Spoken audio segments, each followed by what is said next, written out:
This is episode 26 of the What's a Hero podcast with me, Ken Fraunfelter. 20 years, 64 days.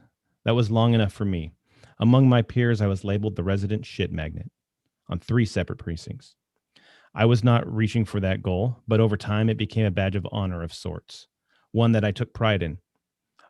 I would hold many badges throughout my career in law enforcement. As a street cop, I was honored to do so. This is me, Christopher Matthew Hoyer, otherwise known as Shit Magnet. This term is used in law enforcement and dispatch settings. It generally means things are rolling along smoothly until a certain cop arrives on scene. Bad shit happens when this asshole is on duty. Most shit magnets are not only aware they're preconditioned to attract problems for their department or shift, but are quite proud of it.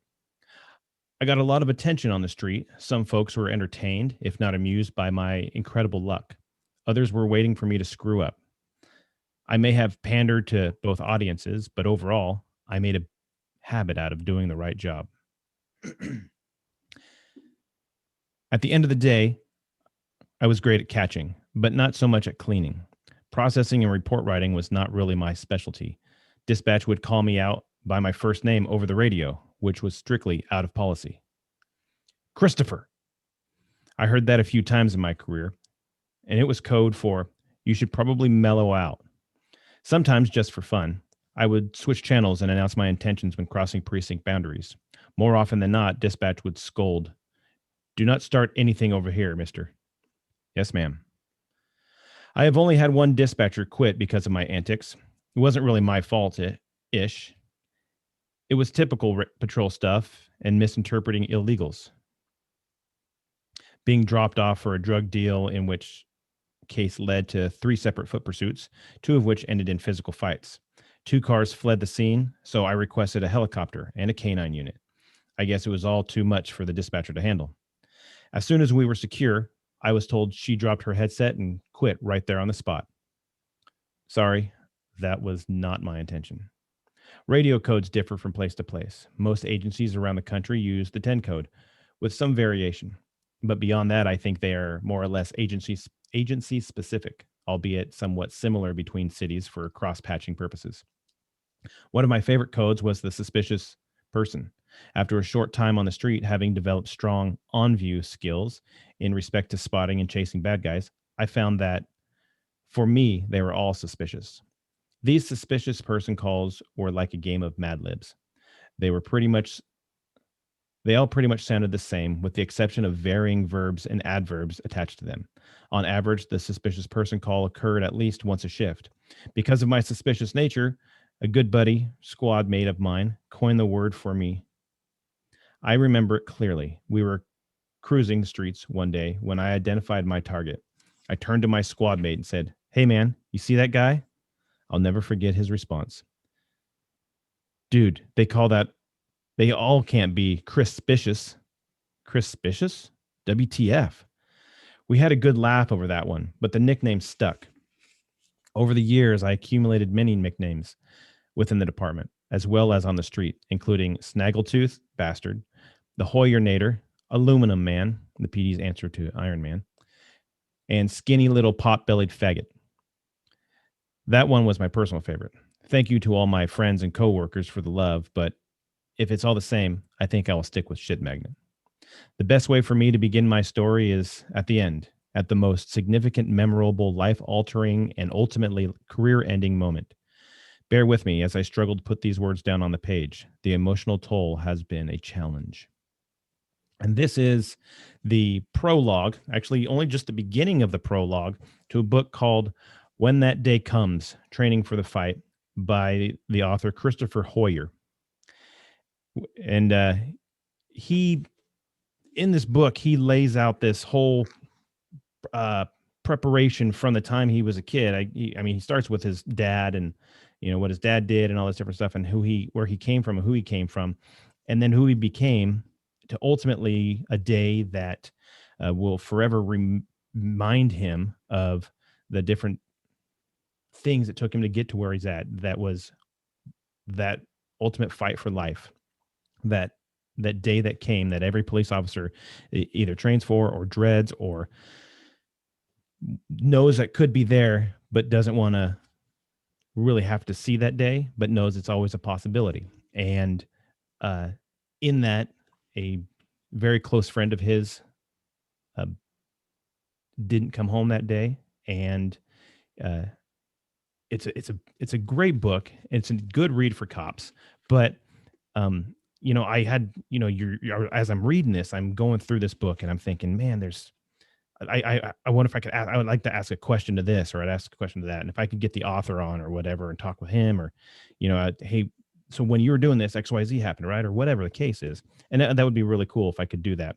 And so what happened was I was actually able to get that author to come on the podcast today. And so with us today, we have Christopher Hoyer, who is the author of When That Day Comes. And he's going to chit chat with us about what life was getting up to that point, and what was after that point. And just want to welcome to the show. Welcome, Chris. Hey, Ken, this is as an honor for me to be here. I thank you very much for the opportunity. Oh yeah, me too. I thought, man, that's fantastic. We actually talked about this. Oh man, it's been a couple months now that you kind of said, hey, you should check out my book. And I said, well, okay, let me take a look at it. And sure enough, and I think you were going to give me one, and before you got a chance to get me one, I'd already bought it on Amazon. Right. And, okay, that's cool. So, right. So tell us about yourself. Who's Chris? What's Chris's deal? I mean, I can read the book, but it's cooler when you're here. Sure, absolutely. And I usually do this because I do some public speaking stuff, and since it is Memorial Day, if I could just dedicate this episode, that'd be okay with you, to all of our fallen veterans and police officers. Absolutely. Yes. Cool. Thank you, everyone that has served and those that have paid the ultimate price. It's almost fortuitous that we're doing this. I agree, man. Yeah. So that's my shout out to all of our folks out there. So appreciate that. So I was born in New England, raised half there and half in the Southeast down in Virginia. Moved out to Arizona in 91, give or take, and decided to make the leap into law enforcement around 96. Took me about a year, almost to the day, when I started training to when I actually graduated in April of 97. So that's where the beginning of the career started, and took off from there. Yeah. You said it took you about a year to do what? Well, when I started, it's kind of funny because most guys can, the non-athlete types like myself can probably, understand this portion. So, I mean, I was pretty strong. I was a construction guy, but I never really had much in the way of running and cardio that is required for the academy. So, the first time I actually started running, I ended up finding myself throwing up in somebody's front yard because I hadn't really ever run before. So, so between the heavy working out and all the running and stuff, and my biggest nemesis for me still to this day is sit-ups. So really, it's I don't know why it is. I can do everything else, just something about the sit-ups just kill me. So going through the hiring process, I got down to the Civic Center where we do our thing the first time. It was like 1,000, 1,200 people in the room. And do the whole thing, take the first initial written test, which I failed. All right. So that's where the fight began. So came back 6 weeks later, took the written test again, passed it. Okay, cool. Go for the physical for the first time, and then fail the sit-ups. And then 6 weeks later, go back again, fail the sit-ups. Go back again, fail the sit-ups. So whatever it was I was doing wasn't working, plainly. So obviously I figured out a way. I think it was fourth, maybe fifth, eighth time. I don't remember, but went back and again, kept fighting. And finally passed the sit-ups. I think I needed 38. And I mean, that's pretty pathetic if you think about it. I ended up doing 40 and finally made it. And then after that, I thought, okay, now I'm king shit. Now I'm good to go. Just give me the badge, right? So minimum standards. So between all the failures and having to come back, and then the hiring process, which we all know is, needless to say, a long, lengthy process. Going through the academy for us, it was 4 months plus 5 weeks of post, and then so beyond all that, yeah, it was pretty much almost a year to the day. So So I guess go back real quick before all that. What were you said you grew up on the East Coast, but did what were you doing? Who was let's I asked this of everybody. So who's little whoever? So in your case, who's little Chrissy? What was his thing? well, little history about me. So my dad, my real father, never met him. He was, according to my mom, he was a Marine Force recon and got deployed to Vietnam probably in early '69, maybe late '68. I was born in '69. And he got deployed and never saw him again. So we don't know whatever happened with that situation. Still searching for him to this day. So Wow. um, raised by my mom, started in New Hampshire, and she ended up hooking up with another guy. He was an Air Force guy. His roots were in Virginia, so we moved down there, and I was there until uh 80, born in '69, so moved down there in 80 something, came back to New Hampshire with my stepdad in 1984, stayed there till I turned 18, and then moved back to Virginia. Stayed there till 1991, and then moved out to Arizona after that. So So as a kid, were you wanting to be a cop, or was it just a thing like, oh, I need a job, or yeah, I mean, it was kind of funny because back in those days, I grew up in the '70s. So my favorite rock band at the time, of course, was Kiss, sure, and right? I played the drums, still do. So I always wanted to be a rock star. That was my number one thing, and then still really big into motorcycles and bicycles, these kinds of things. So my second choice was I wanted to be a motorcycle racer full time. Yeah, And then even before the movie Top Gun came out, um, I wanted to be a fighter pilot. I thought that'd be the coolest thing ever to have, 25,000 pounds of thrust between your legs. I mean, how could you go sure. wrong there? So that obviously didn't work out. And then somewhere lingering in the very back end of my brain was being a cop. I'd always thought about it, but I never really considered the possibility of it becoming a reality Hmm. until it was actually one of my roommates. Him and I were talking about it back in '92, and I thought, nah, this is not going to work for me. And then I realized, like I said, I was doing construction. I own my own company. I was really young still, and I realized I don't want to be doing this when I'm 40. Breaking my back trying to keep up with this industry and the whole 9 yards. And I had this revelation that, man, maybe it'd be fun to just go chase bad guys and carry a gun and drive as fast as I want and this kind of thing. So ventured out, and sure enough, That's what. jumped on board. Yeah, that's cool. Were you when you were a kid? Were you outside playing all the time, or I'm still drives my girlfriend crazy because I don't sit still for very long. I'm always on the go doing yeah? whatever. So I'm usually out on my bicycle.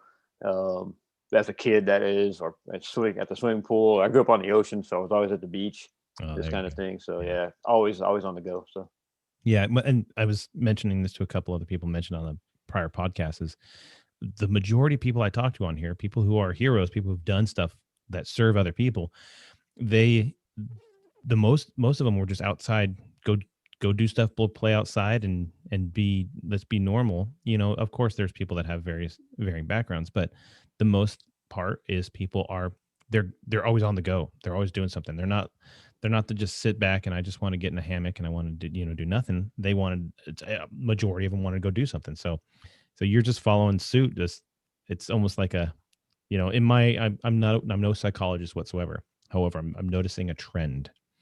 yes, People like oh, to yeah. do stuff. They like to not just not do stuff. So Well, it's a perfect fit for guys like us because, or gals like us as well, that don't do well sitting around, because obviously if you're in a patrol car chasing bad guys all day long, I mean it's just a perfect transition from sitting on your couch to being out on the street doing things. right. Well, So even dispatchers that I've spoken with, they're just like, no, I want to do stuff. I wasn't, you know, oh yeah, I don't want to just do nothing. You know, they're a little smarter because they decide, hey, I'm not going to be in the weather. right. Summertime, I'm going to be in air conditioning, and in the wintertime, I'm going to be dry. So I get it. Amen to that. Right. They're I sometimes love it. I smarter than love we are, so I get it. it.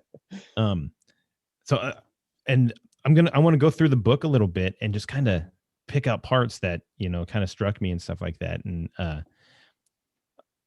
but I don't want to read the whole thing because I don't want this. This isn't a book reading. This isn't I'm not. This isn't the new Audible, so we're not going to read this. But from what I do understand, is that this book will be available on audio here pretty soon. Correct?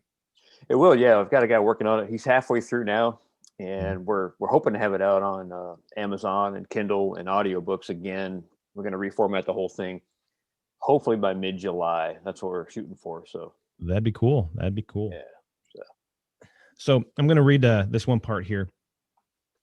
The first time I was asked a question, so why do you want to be a cop? I was in a formal setting in a room full of potential police new hires. Me? I think it's going to be fun to chase bad guys, carry a gun, drive as fast as I want. Cops and robbers in the Wild West, right? Oh, yeah. Screeching halt. Yeah, son, we're not looking to hire cowboys here, so let's try this again. Let us fast forward to a formal meeting with the brass where we conducted police academy intros. So, recruit, why do you want to be an officer? Well, sir, I want to rid the world of bad people so that my daughter and her friends have a safer place to grow up. Yeah, right. My first answer was the truth. And the truth was I made a career out of having fun. Not all the time, but like I say, when you are working a dream job, it's not work. That's a true story. I would like to believe that I did my share of making the world a bit safer, though. I certainly tried. I do have a lot of lists. I do have a list of folks who may or may not be back in society who would, let's just say, like to thank me for my efforts. To them, I'd say, if you have been reformed and you are reading this or hearing this in this case, I hope these words find you. If not, you probably can't read anyways. So that's kind of your mindset when, like you just said, you just want to drive fast, but then you want to carry a gun, you want to do all this other stuff. And I've talked about that before on here too, but there's more to being a cop. And yes, to the brass, you have to be, yes, sir, I want to, help people, blah, blah, blah. And then others times, I want to drive fast, carry a gun. But there's a third option there that, like you said, there's fun, but there's more to it. yeah, far more to it. And I learned that pretty early on in my career. It was a big struggle during my field training because my FTO, he skated through his field training in like 6 weeks, just a natural born guy. Right. His first OIT quit on day 4. So this is kind of the pressure I was under, and I'll be honest with you, I'm not a super fast learner, but when I get it, and it's solid for the rest of my life. Right. So trying to deal with, his high speed thought process versus my low speed ability to learn wasn't a very good combination. And when we were kind of going at it a couple of different times, and finally I just started screaming at him one day, and his response to that was "thank you." I said, what the hell does that mean? Because I've been screaming at you for weeks to finally get you to stand up for yourself. And I'm like, oh shit. Oh, that's what we're doing. Right, exactly. But then I swear, right after that, I mean, it was like there was no more FTO, no more OIT. Now we're partners, and that's when my light turned on, and that was the beginning of the pathway for me. It was great. It was actually pretty awesome. So That's cool. Yeah, you don't think about that when you're with your field training officer and he's sitting there, he's just doing his job. He's probably getting frustrated with you and he goes home, probably talk to his wife and like, oh my gosh, this guy's just not getting it. I don't know what I maybe this isn't gonna. And I'll tell you, I had the same struggle. I mean, I didn't cruise through my FTEP at all. I by no means whatsoever. And I'm friends with all of my former FTOs now, but each one could tell you, oh my gosh, you were one of the hardest, hardest individuals I had on there. And then when they actually saw me, click and saw the change, like that I'm not doing this anymore, but I'm now doing this. they were totally they were convinced, like, okay, he can do this, we're good. yeah, But they said it was almost like they got put at ease, like, oh, okay, then we're done, good. absolutely. Yeah, for me it was great because I knew my way around the city very, very well, exceptionally well. And my officer safety was paramount. I had no problems with that. My biggest problems were figuring out the radio codes on the computer, Yeah. or filling out the daily log sheet, because that's how we did it back in the day. I never had any problem getting into a fight or handcuffing guys, stuff like that. So that was easy for me. Right. It was all the admin stuff, which continued on throughout my career because, just like I mentioned earlier on, it's great at catching, not so much at cleaning. So Yeah. Yeah. Didn't you say that you did construction before being Right. a cop, right? Yes. And I think in the book you mentioned that you hurt your knees or your back or something like that, or it was just always getting down or having to get back up and just. Yeah, it was. I started as an apprentice doing carpet installations, and Mhm. that led into me starting my own company and then doing the sales and the whole 9 yards. In fact, it was an officer that pretty much recruited me into the force, doing a job for him. How But did over that time, how did that happen? well, I actually got a bid on the job. A guy called me up. He goes, "Hey," it was kind of a funny story because one of our local SWAT teams in another city Mhm. had gone into a flashbang in the guy's front door, burned up the front entryway of his carpet. So obviously he needed a repair. So that's how he finds me. And it turned out he was a cop from my agency at the time. Of course, this was '96, like I said, when I first started. Uh-huh. So when I went over there, the first thing he said is he goes, "Well, hey, where's your boss?" And I think I was like 25 or 26 at the time, whatever it was. So I looked really young. Mhm. And I said, "Well, I'm the boss." And at the time, it was kind of weird because I had 6 guys working for me. And I had already sent those guys over there to start doing the demo for me. And so the first time I actually met this guy in person, he was going, "Oh, I mean, you're in charge of this whole thing?" I said, Your "Well, dad know yeah, you're here? exactly right. Yeah. Can you drive yet or whatever?" And so, long story short, I ended up doing the job. It took a couple of weeks, I think, to finally finish the whole job. And after we got done, he basically complimented me. He goes, "Man, you're a pretty terrific individual. You ever thought about being a cop?" And I'm like, "Okay." So I jumped on board and started training very soon after. In fact, I had actually tried doing this 3 or 4 years before, and my at the time wife was like, "No, you're not doing it. No, no, no, no." And it finally came down to, "Look, I'm doing this whether you want to stick around with me or not." So she kind of very, very extremely reluctantly allowed me to do it, if you will. Right. And so about a year after I graduated, I ran into that guy on the street and I said, "Hey, you remember me?" And he goes, "No." Yeah, Some, I you know, see a million people a day. some, yeah, see some spit shine rookie with your uniform. He goes, "I have no idea who you are." I go, "Remember I did that carpet job for you back in whatever." He goes, "Oh my God." I go, "Because of you, I jumped on board." Well, the great part was his brother happened to be one of our chiefs at the time. Oh, And okay. so when I went in for my background investigation, I saw the guy's name on a wall, and that was the icebreaker. I said, "Hey, I know that guy's brother." And he goes, "How do you know him?" So that started the whole thing, and it was great. It worked out perfectly. So That's cool. That's yeah, super cool. Yeah, because I guess you don't think about that too often is, just a little thing that you might say into somebody's life that might change their tune or make change their direction. Because you said that you had that little inkling in the back of your brain, but you want to be, rock star drummer. You be Peter Chris or whatever, and yeah, yeah, you wanted to be, a dirt bike rider, or motorcycle rider, or whatever. And you thought maybe cop, but it's neat. And then all of a sudden, that's the thing that just pops out there because somebody decided to water that seed that they'd planted, and absolutely. Oh, yeah. And I didn't know anything about law enforcement community at the time. Of course, I just again I was. I mean, jokingly, yeah, chasing bad guys and kicking in doors and all yeah, that. But I've seen cops. I know what, but yeah, yeah, I mean, how hard can it be, right? I've watched Lethal Weapon 100 times. there you go. That's reality, right? Yep. Yeah. As it turned out, not so much, but Yeah, after I became a cop and I watched went back and watched Lethal Weapon, I, I was like, he just goes to another call after blowing a guy away. How's that? exactly. That okay? I mean, does he ever do paperwork? What is he doing? Yeah, you shoot a guy, you come back to work the next day, you shoot another guy. It's like, Yeah, whatever. Yeah, yeah, not so much as it turned out. with So, a bullet hole in your leg, you're fine. oh yeah, yeah, Moving yeah. on. It's not that. For those of you listening and that don't know, it's not like that. It's not like the TV, not like movies. We don't go to siren. We use our sirens to everything. We don't announce that we're always there with our sirens, and we don't shoot at people every day and then go on about, up, got to get to lunch, got to get this guy shot so I can get to lunch. It doesn't work that way. So, uh, yeah, that's.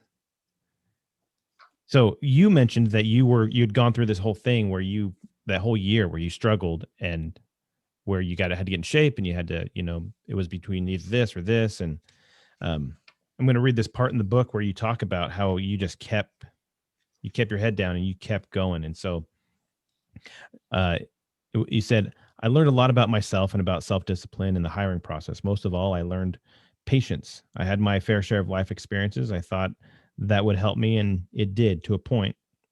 However, the truth of the matter was I had no idea what I was facing. They told me, you can come back in 6 weeks and retake the written exam. I failed the written exam. Yes, you did, by 2 questions. Some bitch. Okay, I really want to do this, right? Keep fighting. Then again, they told me, you can come back in 6 weeks to retake the physical exam. Damn it, stupid sit ups. And so I retested again and again.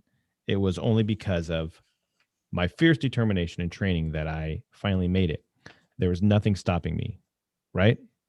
Then they told me, we need you to be here on Thursday at 10 a.m. Yes, sir. I was in the parking lot at 9 o'clock in the morning, sharp, and at 10 minutes to 10, I was in the office. I'm sorry, we had an unexpected cancellation. Another guy got your spot. You can come back at 2 o'clock, right? Yes, I can. At 1:45, I was back in the office, ready to go. 2 p.m., 2:10, 2:15, 2:30. Ma'am? Oh, the woman behind the counter sighed. I'm sorry. Can we reschedule you for 2 weeks from Monday? He had to leave. Okay, sure. I really want to do this, right? Keep fighting. Then there was a background check requiring all kinds of information, including every job, residence, traffic ticket, vehicles owned, dog, friend, relative, or favorite movie. The packet alone took me 2 weeks to finish, but I got through it. Plus, fingerprints, oral board, formal interview, checkup, turn your head and cough kind, blood work, vision test, dental checkup, KY jelly, psych evaluation, firstborn child, mother's maiden name, brain teasers. A train leaves Denver at 2 p.m. and another train leaves Chicago at 6 p.m. And the all important non admissible polygraph test, right? Okay, keep fighting. I have to admit, once I got through all the mess, I had a newfound confidence. I was good to go. Just give me my badge and gun and set me free. As if. Day one at the academy was keep your heads up and your mouth shut. Classroom A, don't you dare be late and don't even think about asking how to find it. Find a seat and remain silent. Like church mice, our recruit class waited no less than 30 minutes. I lost track of time, but before long, we all got the life scared out of us. He was not a big man. He was fit, very fit, and somewhat soft spoken. I do not know who kicked the door open, but holy Christ, I thought they were coming after me. I'm sure my 45 recruit buddies all felt the same. As we scrambled to our feet at the command of our class sergeant and his staff of recruit training officers, I was thinking to myself, that door is probably expensive and you just might give someone a heart attack. It did not take me long to realize that these folks were going to harass us for all it was worth, perhaps even for their amusement. It wouldn't hit me until a few years later that this was the process. I could already hear Joe Citizen screaming at me, I pay your salary. You're supposed to protect and serve me. It is your job to get shot at, screamed, and spit on. So suck it up. Have you any idea the crap I had to endure just to wear this uniform? The more I think about it, the more I think I should have gone back to thank the training staff who gave me such a hard time. They mentally prepared me for the street, and I didn't even realize it. Sneaky little dudes they are. The street was easy, or at least I thought it was. My first major incident was the stuff of great storytelling. The biggest lessons learned were attention to detail, courage, and physical willingness. Physical preparedness, in and of itself, can be a major issue. However, I believe the biggest building block of all when it comes to law enforcement is mental preparedness. The fact is that this profession is made up of the strong, silent type, and what we don't talk about can and will hurt us. That's your academy time, huh? Yeah, I had a really rough go because I was, again, I was middle of the pack academically. I was kind of in the front of the pack for the most part physically, which wasn't a big thing until I think it was around week 12 or 13, and our class sergeant told everybody, "Hey, this is completely off the record, but I understand some guys are having trouble qualifying with their handguns. If you guys can find a way to qual on your own or practice on your own, go ahead. Just, something happens, this conversation never happened." So me being the dumbass that I was, all I heard was, "Hey, go shoot your guns in the desert." So I did. I went and bought some reloads, and really long story short, I blew up my gun, and 5 policy violations later, and I mean, like the worst ass chewing. I wrote all about it in the book, of course. Yeah. Worst ass chewing you can even imagine. And later on, they decided they're not going to fire me, and that was like a come to Jesus moment like 27 different ways for me. In fact, I just talked to my class sergeant about a year ago now, and I never knew this until now. This is 23 some odd years later, whatever it is. He goes, all of your brass, all the academy staff, and all of the RTOs were set to get ready to fire you right on the spot. He goes, I saw something in you that said, "Now, this kid's he's good to go. We're going to keep him on board," and I'm glad I did. And I started crying. I'm like, "Oh my god, I had no idea," Because the And these one guy things, came to bat for you, huh? yeah, the one guy that that saw that I was squared away. I mean, I made a stupid mistake, and that I learned a lot from that, of course, and I wrote about that as well. The dynamic of being sucked into one stupid mistake that can cost you a career, and Yeah. how quickly it happened, and you know how aware I was now that you gotta pay attention to all the stuff going around you all the time. So Yeah, that's cool. Yeah, and that's you don't even think about that. You think because like you said, you just heard, hey, go shoot some rounds out in the desert or whatever, and you go do that, and you don't get paid a ton, so you find something on the cheap, so you got reloads, yeah, and you go and just blow those, and it blows up your gun, and you do all this different stuff, and and yes, they have you read policy, I'm sure, but then you don't know every policy, you don't remember it down to the letter necessarily. I mean, you're not a robot, so when you get to that point, and you find out that everybody was like, "Yep, let's string this guy up by his toenails and call it good and get him out of here because he's just a mess up." And you got one guy saying, "What's in? Hang on a second. Hang on a second. This guy, he's got some potential, you know." And so, it's amazing how what it feels like. One, how humbling it is that somebody came to you know, to to your defense, but then also you didn't even know about it for 23 years or something. right, yeah, and the day that I got the ashtray from the sergeant, I mean, you would have thought that he was trying to kill me. I Oh, mean, really? I wrote about it saying I didn't think I could sink so low into a chair because I thought for sure, it was just game over. I was just waiting for the words, you know, get your shit and get out, and it never came. So thank Right. God for that. So Right.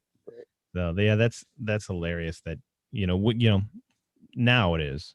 At the time, I can't imagine it was, huh? oh man, there's buckling knees. We're the senior class, and they do at that point you're pretty much done with all the stupid stuff.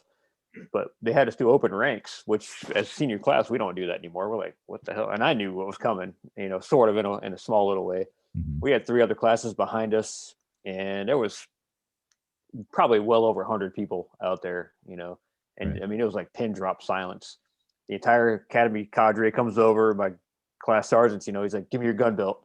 So I got to take off my gun belt right on the parade deck, and I hand it to him. And I mean, I swear, man, my knees were just, and I was on the verge of tears, thinking to myself, man, I got to go back to carpet work. What am I going to do?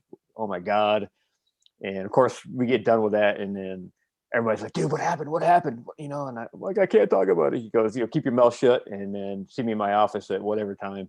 It was Right. like 2.5 hours or whatever time it was that they were conjuring up this thing that they were gonna do for me to scare me even more. And Right. it worked, man. I'm not kidding. It worked great. It was awesome. It was a great learning experience. Yeah. Never gonna do it again. I can tell you that. So Yeah, and you gotta think about it. That's, you're going through that whole thing and you're just starting out. You're still super green, brand new, all that stuff like that. And they're telling you, hey, you're on thin ice right now. And you're like, I just started. I don't even know. And you done that. Did they explain it in detail what you had done? And so you knew, oh, how serious it was? Or were oh you yeah. still kind of in the dark, like, I didn't realize I couldn't do that stuff? Or, Oh no, they made it very clear that, in effect I had ended up with at the time the most discipline ever handed out in one sitting for any recruit ever before me. So uh, you're a oh record. yeah, Yeah, it that's was a record. Yeah, it was pretty bad. It was humbling and embarrassing at the same time. Um, but yeah, no, they broke it down into all the five policy violations that I violated, of yeah. course. And I was like, oh, okay, just don't fire me and don't kill me. So When you retired, did you get like in your shadow box, like a medal or a ribbon for most policy violations in one sitting? Or I've got a I've got a paper. It's like a formatted thing. I never they should never have had made it it like framed or anything, plastic. but I thought about it. It's like, yeah, I'll go with the other stuff instead. Yeah, So yeah, exactly. So So you get, as you get through academy and you become, and you're copping now, and you get through your your FTEP time, and you're on the road, you're doing stuff, you're developing your nickname. Yeah. So how long did it take that nickname to develop? Probably about an hour on my first day solo. Really? Yeah, it was unreal. So, you guys now have heard the story of all the stuff you got to go through just to get hired.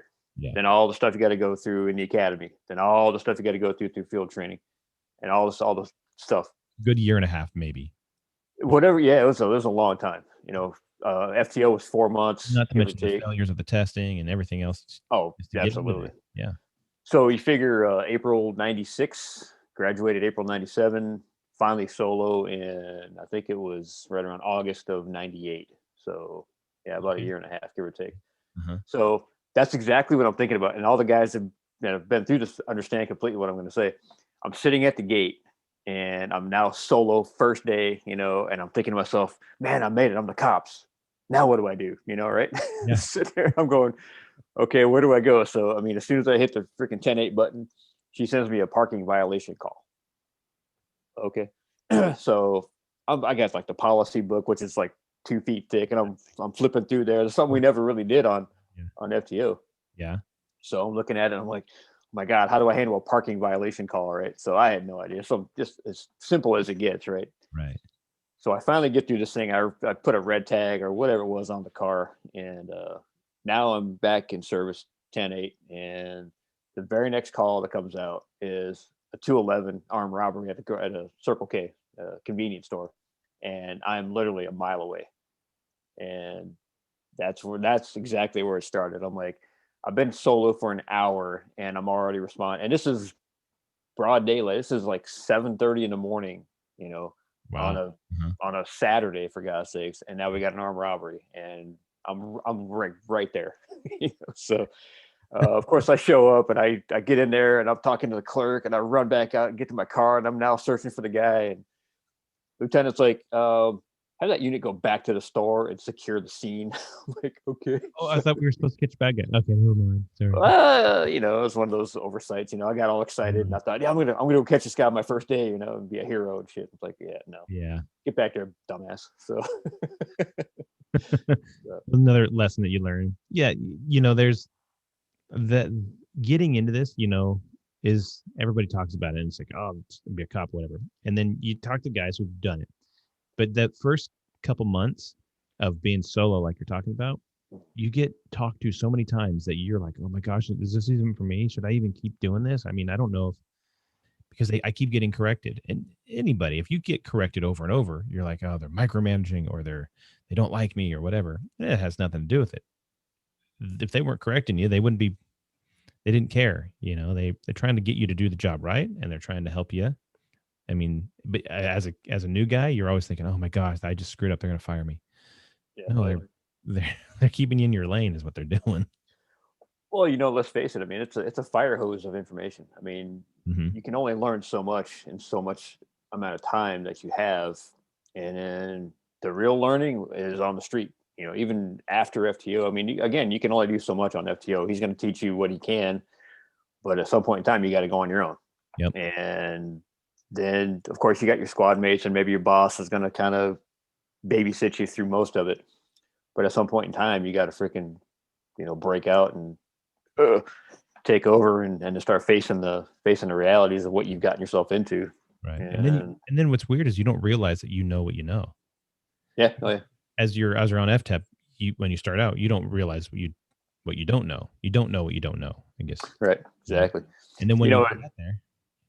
And it was weird for me because I had no idea. I mean, it wasn't a thing. We ended up, I don't know how far into it we were in, but we ended up with an occupied stolen one day. Mm-hmm. And my FTO, I adopted a lot of my style on how he did stuff because he was just natural at chasing bad guys and all this kind of stuff. So he sees his car, and I'm completely oblivious. I'm like, oh, whatever, looking around, blindly. And sure, cool, you're driving a police car. I'm a policeman. Look at me, right? Pounding my chest and whatever else. And so long story short, we ended up taking this guy down. It was an occupied stolen. He had a stolen gun or something else in there. And so several weeks goes by, and I'm thinking nothing of it. Okay, we got the guy booked into jail. Blah blah blah. We recovered the car. That's one more check box that we got off of the thing there. So um, I get a call one day, and it's actually just a regular phone call. My FTO, I'm still doing my thing with him, except he's off doing whatever. And the call is from my lieutenant saying, "We need you back at the station right now." So this is 99, 98, 99? This is still 98. Yeah. So probably April, probably June-ish, 98, I something just like want to that. paint the picture. You probably had a flip phone then. I don't, I think I had a brick phone, as a matter of fact. Brick phone. Okay. Yep. Back in the day, I don't even remember what the hell it was back then. But Okay. so I get this call, and I'm thinking, oh my God, what did I do? Because I knew I wasn't bad off necessarily, but I was still kind of struggling, trying to learn and so forth and so on. So I get this call from the lieutenant going, "We need you back at the station right now." And I'm like, oh my God. Now, of course, my brain starts working overtime. What did I do wrong? What did I do? So we get in there, and there's a room full of people. The commander's there, lieutenant, sergeant, everybody. And my FT already knew what was going on. And what they did was they actually awarded us the Officer of the Month for taking down that guy in that stolen car. Oh, 2 wow. weeks before. And I'm like, wait a second. Not only am I getting paid for this, I get to chase bad guys all day long. And now I'm getting a plaque with my name on it just because we took some guy off in a stolen. I'm like, holy shit, this is the greatest thing ever, man. So for me, that really motivated me to want to work even harder, not for the accolades or for the rewards or all that kind of stuff, but just for the satisfaction of, what, somebody's paying attention to all my efforts that I'm putting out there, so. Right. And that's so cool because you don't even think about, you're just doing your job. You're trying to, and at that point, you're trying to do the job right, because you're still learning it. And then he's showing you, hey, the stolen car, there's this guy, let's get him. Let's now we got to work this car. We got the bad guy. And then they say, oh yeah, hey, we all want to acknowledge that you did a great job. Yeah. And there's a point where you go back and you're like, I don't even know what I did. You're still such a new guy. Yeah, that's kind of the deer in the headlights look like. Yeah, okay, sure, I'll go with that. So yeah, still trying to assimilate all that stuff, all that information to get it in your brain. Like, okay, what did I do so I can remember the next time if I have to do it again. Right. Yeah. But yeah, and going into that, when you're going back to your solo point, you're going into that and you're doing all these things. Not only are you going out there and you're doing your job and taking reports and doing stuff like that, but you're developing relationships with your fellow officers. They start seeing your character and who you are and the kind of a worker that you are and all this different stuff. But then you're also you're meeting these citizens who are, we got to admit, they allow us to do our job. And so a lot of times, if it wasn't for the citizens saying, yes, we allow the police to work, one, we pay taxes or whatever. Sure.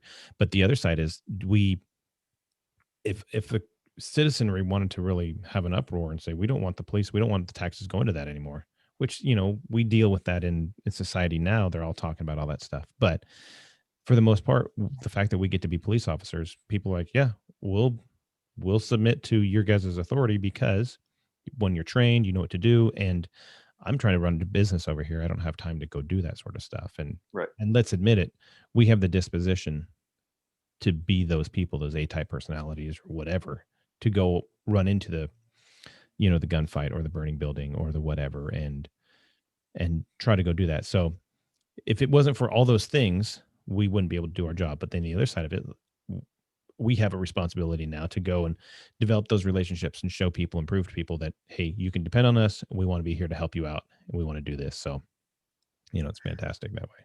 I couldn't agree more. In fact, one of the other FTOs, I think my guy took a break because he was just done with me for a while. So I had another guy come on board, and the first time I ever really learned about community-based policing, and we're driving through the neighborhood and we literally just see this guy, he's out there and he's doing some lawn work or whatever. And we stop the car and he gets out and we start talking to the guy.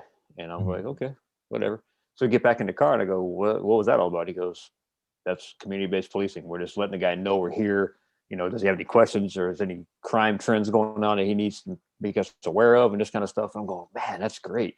I thought that was the neatest thing ever. So when I got to my specialty squad, that was a very large part of what we did. And of course, I took it to the next level with playing basketball with the kids, or Sure, yeah. we'd find a group of kids, and I'm like, all right, who's your fastest runner? All right, we're gonna race right now. You ready? And we just run back and forth to do push-ups or whatever else, and that's the kind of stuff they're not going to forget. Right. Yeah. Yeah. I love going into schools reading on, Dr. Seuss week or whatever at the readathons that they Oh have. yeah, Or oh they'll yeah. do jogathons, and I get invited to go. I had one of the teachers at one of our local schools. She I had her on the podcast a little bit ago, and that was Vicky, and she talked about this, how we come into the schools, or we'll go to the jogathon. She'll still send me text, "Hey, we're doing a jogathon this week. The kids would love to see you come." And you know, if I can get there, I get there. Obviously, sometimes other responsibilities pop their ugly head up, but Yeah. otherwise, yeah, I love going to school.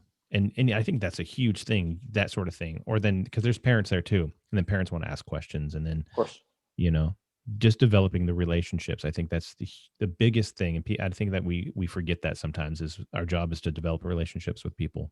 How else are we going to get anybody to do anything, or they're going to get us to do anything Right. Exactly. I agree. I agree. So, if we don't talk and all that stuff? So I'm gonna fast forward a little bit into your career here, and I'm gonna read this anecdote, and I want you to kind of help it out. And if you as we go through, and it's not a very long one, so I'll be the first to admit that when I was on the job, trouble just had a way of finding me, even on those days when I'd least expect it. One day, my partner and I were invited to another area for lunch. She, the proverbial white cloud, as I commonly refer to her as, and I accepted the lunch invitation, seeing as nothing super dangerous ever happened when she was on duty. I figured I was safe, and had been proven every other time we had ridden together. Besides that, the area we were working was a lot slower than the area I had usually worked. I had a nice big salad for lunch that day and all the fixings heavy on the dressing. Not more than 5 minutes after we finished up, we received a report of an occupied stolen. Nothing big here, except for the fact that the officer calling it was a sergeant. This means we all go. White Cloud and I were less than 1 mile away, and the occupied stolen was headed right for us. Even when I leave my stinking area, I still can't avoid crime. I was driving, so I pulled off the main drag and waited. The driver of the stolen vehicle saw the long parade of patrol cars coming for him and decided it was time to brake. He and the passenger jumped out of the vehicle. I watched as the entire fleet of patrol officers chased after the passenger. I can only assume it was because the sergeant went after him. No matter, I and one other officer jumped out of our patrol cars and gave chase to the driver. One of my longest foot pursuits ever. We hounded him through several streets. I lost count of how many fences we jumped. At one point, we included our bad guy. Or at one point, we, including our bad guy, were out of breath and walking. Sad but true. That's when I saw my chance. I went hands on, and just as he was entering a yard through a side gate. We had a grip on him, but could not secure him. Recalling a technique that I learned in my brutal academy training, I busted out the trusty oleoresin capsicum spray and unloaded on him. If you're going to make me run, dude, you are going to get some love. Of course, the bad part about OC is that it is an aerosol spray. It hits the body in liquid form, but not without first polluting the surrounding air with miserable, immobilizing mist, which my fellow officer and I had to run through to get our guy. I was not very savvy enough to hold my breath, but instead took a giant gulp of the nasty, burning junk, delivering it straight to my lungs. On top of which, the bad guy became quite pissed and suddenly super slippery. The fight was on. I will say this for Murphy. Once in a blue moon, he comes to our rescue. It just so happened that the neighbor next door to where the tussle was taking place was the sister of an off-duty police officer who happened to be visiting. Yay for us. He jumped into the scuffle, and that made all the difference in defeating this guy. It still took some serious effort from all three of us to secure him. Mind you, I could not see, I could not breathe, I could barely hold on to our bad guy because he was slippery as an eel, not to mention covering in the awful orange substance that was causing all the physical problems. Finally, after what seemed like forever, our guy was secured. As soon as he was in the patrol car, I started heaving. It was bad. Considering the lung burn from running and fighting, combine that with the giant salad and heavy dressing and OC spray, I was done. I was struggling for breath, so in a panic, I quickly began to disrobe. For real. I tore off my vest, my shirt, my gun belt. I turned in a terrible shade of green and orange, so someone called for fire. When fire rolled up on scene, firefighters saw me on the ground surrounded by cops, a skinny little tweaker looking dude gasping for air like a fish out of water. One of the firefighters asked, "Why'd you run?" Feeling a bit incensed, on top of everything else, and forgetting I had ripped off my uniform, I responded with, "I'm a police officer, a-hole." I was quickly transported to the emergency room to be flushed like a radiator. I was given saline lined oxygen and an IV drip. After a couple of hours, I was back to good. God, I hate OC, but I still love a good salad. Yeah, that's one of my favorite stories now, telling it, of course, but at the time, God, that was brutal, man. That was brutal. And I know now, of course, why they put you through that in the academy. For guys that have been through it, they understand. Guys that are going to be going through it, yeah, good luck with that, man. So, Right. So that was, and so where was White Cloud during this whole thing? Did you guys get separated? yeah, she went north with the passenger, and I went south with the driver. Oh, Don't okay. ask me why. So, it's kind of weird because I'm not sure why the sergeant went after the passenger. He must have known something we didn't. But Mhm. obviously, you got an occupied zone. You're going to typically go after the driver, but it's not what happened in this case. And so we got 8 guys running over this way, and then only 2 guys running the other way. So it's like, all right, well, it's just the 2 of us on our own. I'm telling you, it was probably a mile and a half foot Oh, pursuit, boy. as it turned out. I mean, between the yards and around, and between the cars and over the fences, and I mean, it went forever. So it was crazy. And I bet during the whole time you're yelling, you stop, you're under arrest, all this different stuff. So Oh yeah, you're we're yelling, bringing the pain, man. So yeah, sure enough, even to yourself. pretty much, yeah. Who knew, right? So you guys get there and you're wrestling this dude, and there just happened to be another cop visiting family in the area. His this is actually one of my squad mates was off duty that day, and he went to go to his sister's house for whatever reason. Uh-huh. And naturally, he saw us. He heard all the scuffle going on because we were yelling and screaming, and he came out and jumped right in the fight. Jeans and a t-shirt kind of a thing, and it was awesome. I mean, thank God for him. So Yeah. And that's cool. I've gone to, whatever happens, you're out there working and all this for stuff. And there's other cops that that live in the same city that you're working in or whatever the case is. And something happens and you're getting in a thing. And all of a sudden they're saying, "Oh, hey, this officer said that, that person had just went over that way." You're like, "Well, he's not working today." right. Oh, and then you see that it was, he's off duty, or you see because everybody knows everybody else's car, their Oh personal yeah, or whatever. right. So you're like, "Oh, I get it. He's in the area because of that." So Yeah, yeah. yeah, Which I don't really highly recommend going hands on with anybody when you're. I mean, let's face it, you don't have your radio, you probably don't have your vest. I mean, if you have your gun, which some guys don't like carrying when they're off duty, you have extra mags, all the things that we need to have when we're on duty, you're probably not going to have, and it's like, I like to say, be a good witness, unless you see somebody obviously in a scuffle, then you're obviously going to go after it and help them out. But, yeah, and that's uh, normally what we do. Is our big thing is, get on be that the extra set of eyes and be that, right. you know that witness, like you said. But Right. if it comes down to, you have one guy or two guys and they're struggling, yeah, Oh yeah, you're going to jump in. Absolutely. play ball and stuff like that. So no, I read this one and I just thought, oh, that's hilarious that Yeah.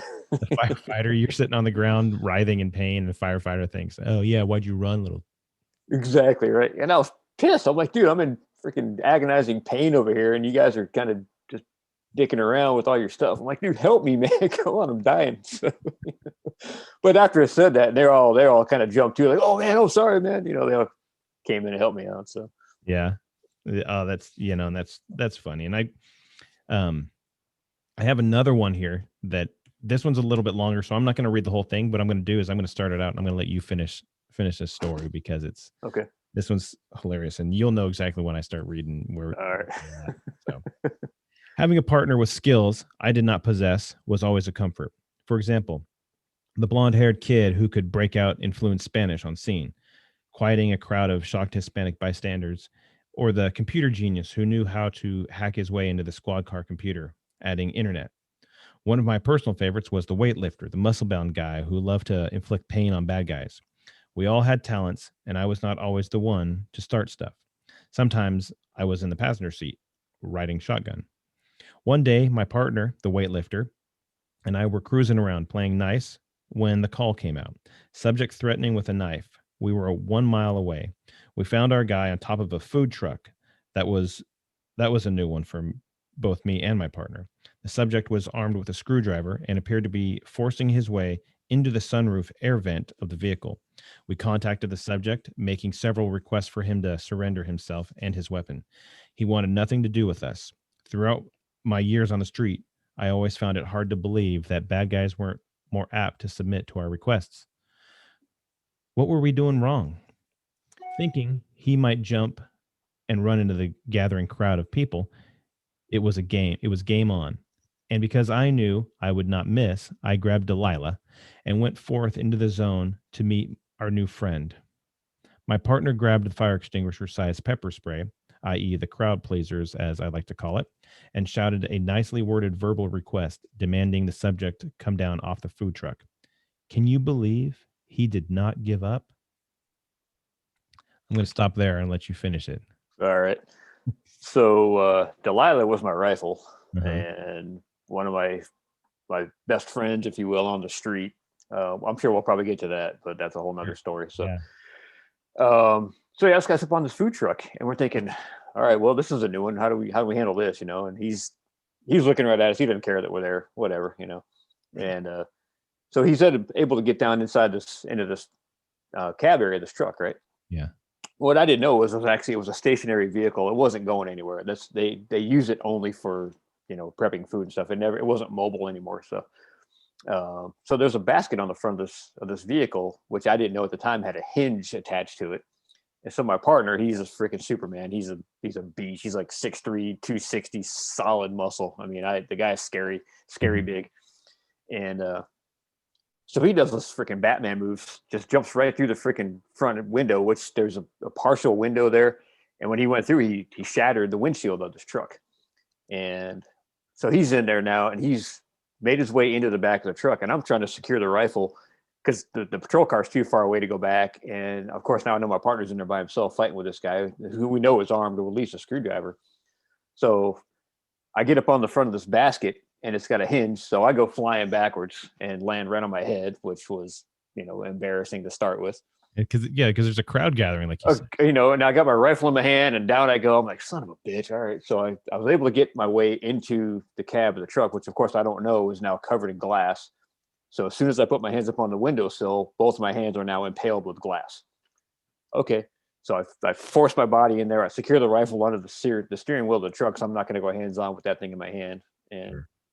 that's just too many risk factors going on with that thing. So right when I'm able to get to the food prep area, if you will, there's a plastic door kind of a thing that is a revolving kind of a door. Mhm. And I see my partner getting ready to grab onto the guy, and the guy grabs the door and he closes it on my buddy, and which sends him back. So my buddy grabs the door and he sends it the other way, which sends the guy all the way to the back of the truck. And now I'm thinking to myself, well, it's a food truck. It's probably fillet knives, and God only knows what in here for weapons and stuff. So Right. my buddy grabs him, and now it's like a ping pong match because the guy falls to the ground. My buddy gets him back up, gets him to the wall. They're going back and forth, and he can't get a hold of this guy for any reason. So he's able to finally get him facing the same direction, and he's got him in a pretty good chokehold. And now they're both pretty much sitting on their rear ends. And my buddy's yelling. He's like, "Tase him, tase him!" So I bust out the taser, and we're only 3 feet away. The distance between us, of course, you got 21 feet of wire for the Mhm. taser. And so I'm like, "Are you sure?" And he goes, "Yeah, hit him, hit him." So I hit him with the taser, and all the wires are just gathering, gathering, gathering. And over, that 2 second period, the wires are now covering both of them. And my buddy is doing all he can. And he's like, "Oh," and he finally lets the guy go. And just out of sheer pain from getting tased himself. Double take. So, and so the guy he launches just straight forward. Literally, because I'm kind of low down, almost on my knees, but not quite. And I'm off balance. So the guy hits me and I go flying back. And then he jumps down into the little 3-well stairwell thing, and Uh-huh. he's trying to get out the door. Okay. And this has been now going on for probably a good 90 seconds, right? And we all know, I mean, that's an eternity in a fight. Yeah. Yeah. And so now it's my turn. I'm like, all right, I can play. So I'm over there and I'm wailing on this guy, and he's trying to force his way out of the door, and he's got his hand on the guardrail or the handrail of the truck trying to get up. Hmm. And I'm now to the point where I cannot secure this guy for one bit. And I'm not a big guy. At the time I was, well, now I'm a lot bigger, but 6'1", 175 pounds. Okay. And I can kind of hold my own. And so now I've gotten to the point where I can't secure this guy, to the point where I'm kicking him in the face. I mean, literally got my freaking size 12 boot, and I am kicking this guy with everything I got, and he's not being phased one bit. He's looking at me like, okay, Yeah. dude. And You guys should- believe me when I say, when I get to the point where I'm kicking you in the face, things have gone pretty bad. Yeah. And so my partner is finally able to get over there, and we're of course we're wrestling in this tiny little area, and he's able to get one handcuff on the guy's arm that's on the thing, and he's you got that radial nerve in your forearm right there, and he's like wailing on this guy's arm, and he's not letting go. I'm thinking, oh my God, what is up with this guy, man? So finally, he literally just like gives the guy a punch in the ribs, enough pain compliance. He was able to get the arm off, and then we literally fight him out of the little stairwell, finally get him face down. Now, of course, we're all covered in glass because there's glass all over the floor. I Right. got glass in my hands. I got glass in my knees. The bad guy's got glass all over his face and his arms and everything else. Finally get him secured, and we get him outside. Now we got all of our buddies that have showed up, and we can't get out of this truck because the door is secure, locked. We don't have a key for it. So we Mhm. got to send this guy out the windshield, of course, which is covered in glass still. Right, all shattered and jagged. Oh man, it was horrible. So we get out there, and I fire shows up, and I get cleaned up in the whole 9 yards. And my partner's recapping the story to our boss. And Okay. now it's my turn. I go over there, and I'm like, yeah, we're fighting this guy, and blah blah blah. We're the kind of guys that we pretty much try to take care of business on our own. So if we're screaming for help on the radio, it's a pretty bad deal. Right. Right. So half the precinct shows up because oh shit, it's Chris and Scott. There must be something pretty big going on here. Yeah. And so I'm talking to my boss, and I'm looking around, and I'm like, where's our bad guy? He didn't get transported, did he? He goes, no, he's sitting right over there. And I'm looking at him. I'm going, where? That guy right there in the black shirt. I'm like, no. He goes, yeah, I helped get him out of the car. Or the truck. That's him. And I'm looking at him going, there's no freaking way that's that guy. There's no way. They stand him up. I swear to shit you not. The guy was no bigger than like 5'1". He looks like a freaking tiny little Ewok. And I'm going, how did this guy put up such a freaking huge fight? I mean, between getting tased, getting kicked in the face, getting just beat down with glass and the whole 9 yards. I mean, we put this poor kid through the ringer, man. It was horrible. I think he We put finally able to secure him. It turned out what we didn't know was somebody had slipped him a dose of meth in his burrito, and he freaking wigged out. And long story short, we got him back to the precinct, and we're like, he was illegal, but he was working. He was a good dude. He was a bad circumstance. We kind of dusted him off and sent him out the front door. We're like, yeah, all right, dude, you're good to go, man. he was a normal. So I'm guessing he wasn't a normal, just drug addict guy that was always high. He just somebody put that into his food, and they thought maybe it was a joke, or they thought somebody else or whatever it is. And we found that out later because somebody had actually witnessed it.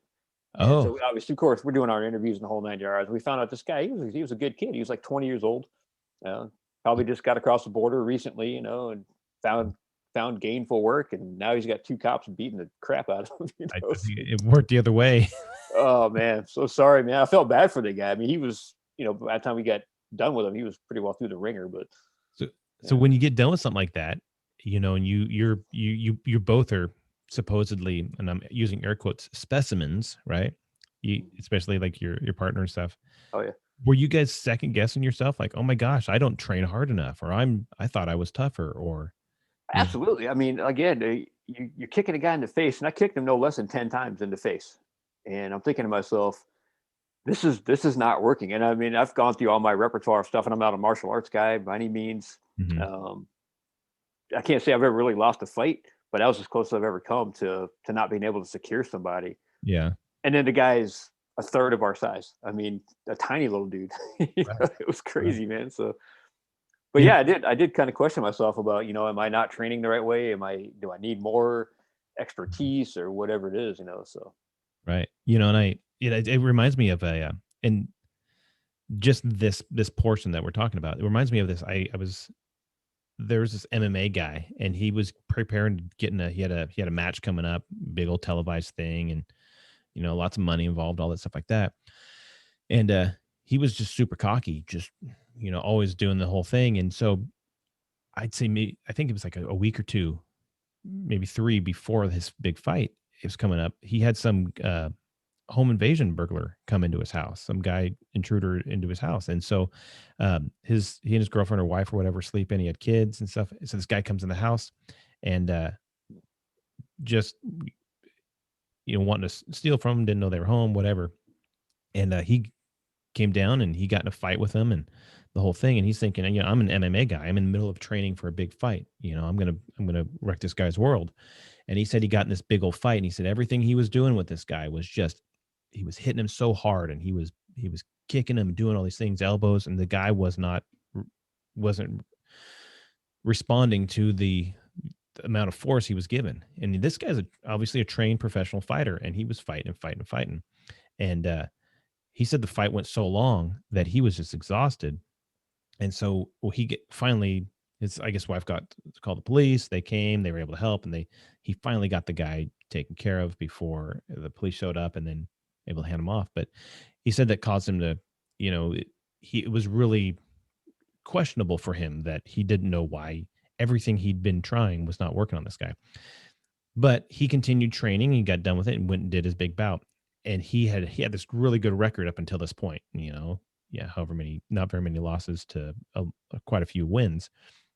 And he gets into his fight, and when it fights, he loses the fight, the big televised fight that he was expected to win. And he's just like, his whole mindset, he wasn't cocky anymore. He wasn't all this different stuff, just because he got in this fight that with some untrained, just tweaker guy or whatever the case is. And I don't remember if the guy was on drugs or whatever the case, but he got in a fight with him, and he said, that messed up my mindset for my fight. So that total mindset going into it was, he thought he was better, but every trick he had, elbows and knees and punches and chokes and arm locks and stuff, wasn't working until, like he'd beaten guys in no time in the cage, but then in real life, it was a totally different world. And so that's why I'm thinking about, you try and you fight this guy for so long, and then how did that mentally weigh on you guys? So yeah, no, that's a huge thing, and you hit it right on the head. Real life. I mean, there are no timeouts. You don't get, round one, round two. This is, you go until somebody's secured or somebody's dead. Right. And yeah, that's a shitty thing to have to think about. But more often than not, what I figured out is that it's less of a fight and more of an escape from the bad guys. mm-hmm. But God forbid, when it actually is a fight, when you're going toe to toe with somebody, especially that's skilled, Mm-hmm. that's some scary stuff, man. You really need to be on your game. Yeah. And, Yeah. what I figured out is that it's less about being able to strike and more idea of just control. You know what I mean? Yeah. Just keeping them down, keep your center of gravity low to the ground, this kind of thing. Control the head, control the body, all the fighting stuff that a lot of guys know already, and then just keeping them, from being able to stay mobile for as long as you can until you can get them secured with handcuffs. Right. But even with handcuffs, that doesn't necessarily mean they're going to quit fighting either, though. So, I mean, I've had plenty of guys where, they're really good strikers with their feet, and you got to watch out for that stuff as well. So it's like, ooh. Yep. Get them in a car as fast as possible, or Yeah. sitting down or whatever. Right. Yeah.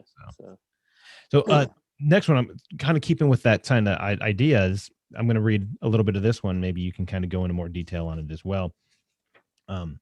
So it says, I really don't understand why the average tweaker gets such a rush out of stealing cars. It's not like they will get to keep the said car, and the chances of it having a tracking device these days is much more likely. As a police officer, there were many times I saw that oh so familiar look of panic in a tweaker's eye, that oh shit look when they get when a cop pulls behind them is priceless, and it all but rules them out of the process of natural selection, seeing as they never adapt or evolve to the environment, making them better criminals. One day, my partner and I were cruising through the hood. We were on Georgia Street. I was riding shotgun, so technically speaking, the shit that happened next cannot be blamed on me. No sooner did my partner make the statement, "I got Georgia on my mind," a kid ran a stop sign, pulling out directly in front of us. I ran the plate, and of course, I got a hit. Junior made many mistakes that day, stealing the car for starters, and then blowing the stop sign in front of the cops. He pulled into a driveway blocked by a gate that was locked with a chain. But do you think he gave up and simply apologized? Nope. Bad day for you, buddy. And it's about to get a whole lot worse. The kid was on probation. He didn't want to violate, so he bailed. He leapt up onto the hood of the stolen car and hopped over the fence. I was right behind him, giving chase. My partner stayed with the car.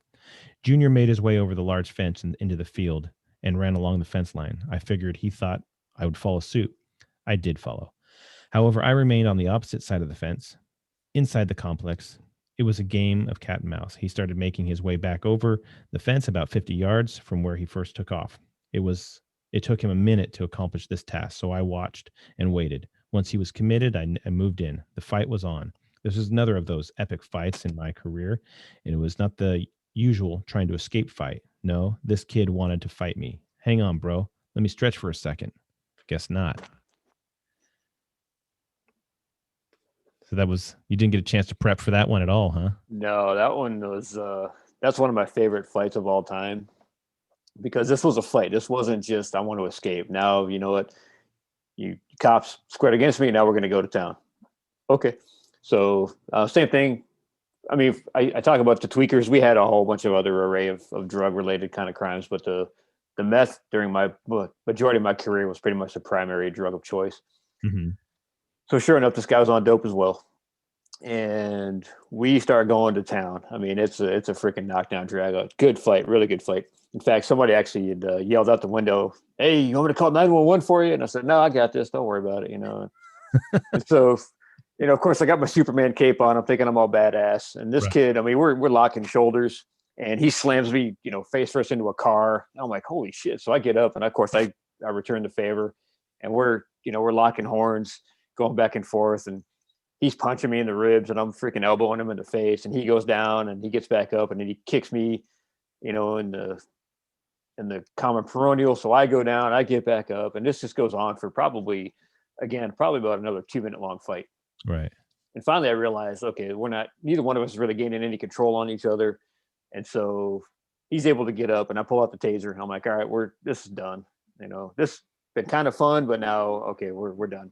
And my partner was at the car the whole time, waiting at the car. And I gave him all kinds of shit for that. I'm like, dude, what are you doing? The car's blocked in, nobody's coming for it, kind of a thing, where you need to be helping me, kind of a thing. So we joked about that later on. But so now I've got a car between me and this bad guy, and I reach over, and it's the proverbial, man, don't tase me, bro. Don't tase me. So I'm like, all right, just get on the ground and I won't tase you. Mm-hmm. No, fuck you. Bam. So he gets lit up with a taser. And this guy, he's so determined to get away. He's able to defeat the taser.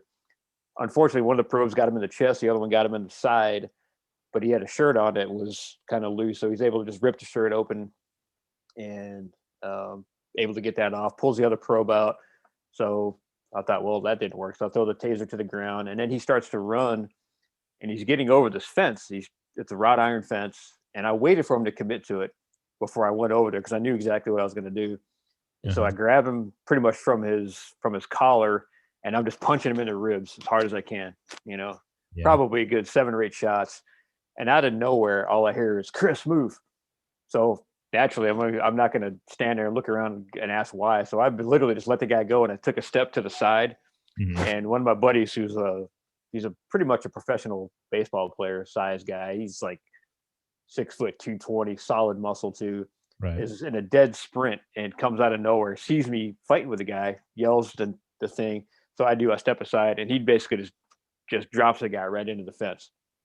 And for guys that know, one of my favorite sounds in the entire world is hearing a guy's air being forced out of his lungs. That's like, oh yeah, exactly right. It was awesome. Guy hits the ground, and the fight is again on. And there's 2 brand new fresh guys that come over And between the three of us, it still took us another full 60 seconds to get this guy secured. Like, holy shit. This guy But was the great part was I went back later on and looked at the fence, and where he hit the guy, it actually bowed the fence out. It was oh really? actually like an indentation of the guy's body hit him so hard. I was going, oh my God, dude, it During was awesome. cartoon or something. Yeah. It was great. So, and then the guy tried to file a complaint on me. I'm going, wait a second. You're on drugs. You're in a stolen. You're on probation. You ran. You fought me. You lost. And now you want to file a complaint against me for excessive force. Right. And I had a really great boss at the time. We're still one of my closest friends to this day. And he was like, yeah, that ain't going to happen. So, Right. but, Right. You know that, and that's funny. He even, I guess you even named it out in the book here that he squared up to you. yeah. You know, instead of just trying to get away and always trying to pull away like that other kid in the food truck. Right. Yeah, he squared up. Like, we're going to do this, and we had just talked about that, where you say it's a difference of like trying to get away and trying to fight. Yeah. Right. There's that different thing. And, you think with all the, you got your bat belt and all your skills and the whole 9 yards, it really shouldn't be that hard to secure some 5'8", 120-pound kid. And it turned out, it's much more difficult than you thought, Yeah. I don't think people realize that. And they, that we're trying to apprehend this guy for whatever reason. We're trying not to get hurt. We don't want to really hurt them because, we don't want the whole excessive force thing. But the other side of it, we don't walk out the door every day. I need to go bust some skulls today. There's none of that going on. So, Right. You don't want to do that. And then, so when we bring in 6 guys or whatever for one person, everybody's like, oh, look at that. You guys really need 6 people. Yeah, we do. Because Yeah. that way we can control the force. Right. Exactly. And, And I've been sued, and I've never been found out of policy for an excessive use of force for an injured prisoner kind of a thing. But let's face it, man, the guy's got his arms locked up under his body. mhm, That's very hard to get a guy secured that way. So you're trying to do everything you can, like you mentioned, not hurt the guy, but also remain in policy, but also not get hurt yourself. So it's a extremely delicate balance while you're in the freaking scuffle of a lifetime. So, right. Yeah. And so there's that education. And so I remember one time there's this she was an older lady, but she's homeless, and she was going by this hotel, and the hotel is just like, we want her just to leave. And we're like, okay. So, and we dealt with her over and over. She had some mental issues, but she wasn't necessarily homeless. She had a place to live. She just liked to walk the street, pull her basket and walk the street. And but we found out later, she was like a millionaire. She had all this, she was just a little bit, off, but nevertheless. So we go to the hotel, we say, hey, you gotta go. And she's like, well, I don't want to go. And she's kind of just chipping back at us. So me and my partner are there. One of our supervisors shows up, and then another officer shows up. And so there's four full-size guys there. And this lady, she's got to be, 70s, and she's 5'1", and 110 pounds maybe, and she's old, frail looking. And that whole idea that you're sitting there just trying to figure out, okay, how exactly are we going to do this? We have to get her off the property. They want her off the property, but we don't want to we don't want to force her off the property. So we're trying to talk to her, and she's not wanting to do anything. She'd already been trespassed. And so they're wanting to pursue charges. So we kind of are at that point where, like, we got to take her into custody. So we're 4 big guys are taking this nice little old lady into custody. And these guys come out of their hotel room. Oh, it takes all you cops to push this issue. You'll really need that for that little old lady. We're not here to win titles. We're not here to win the belt, right. Oh yeah.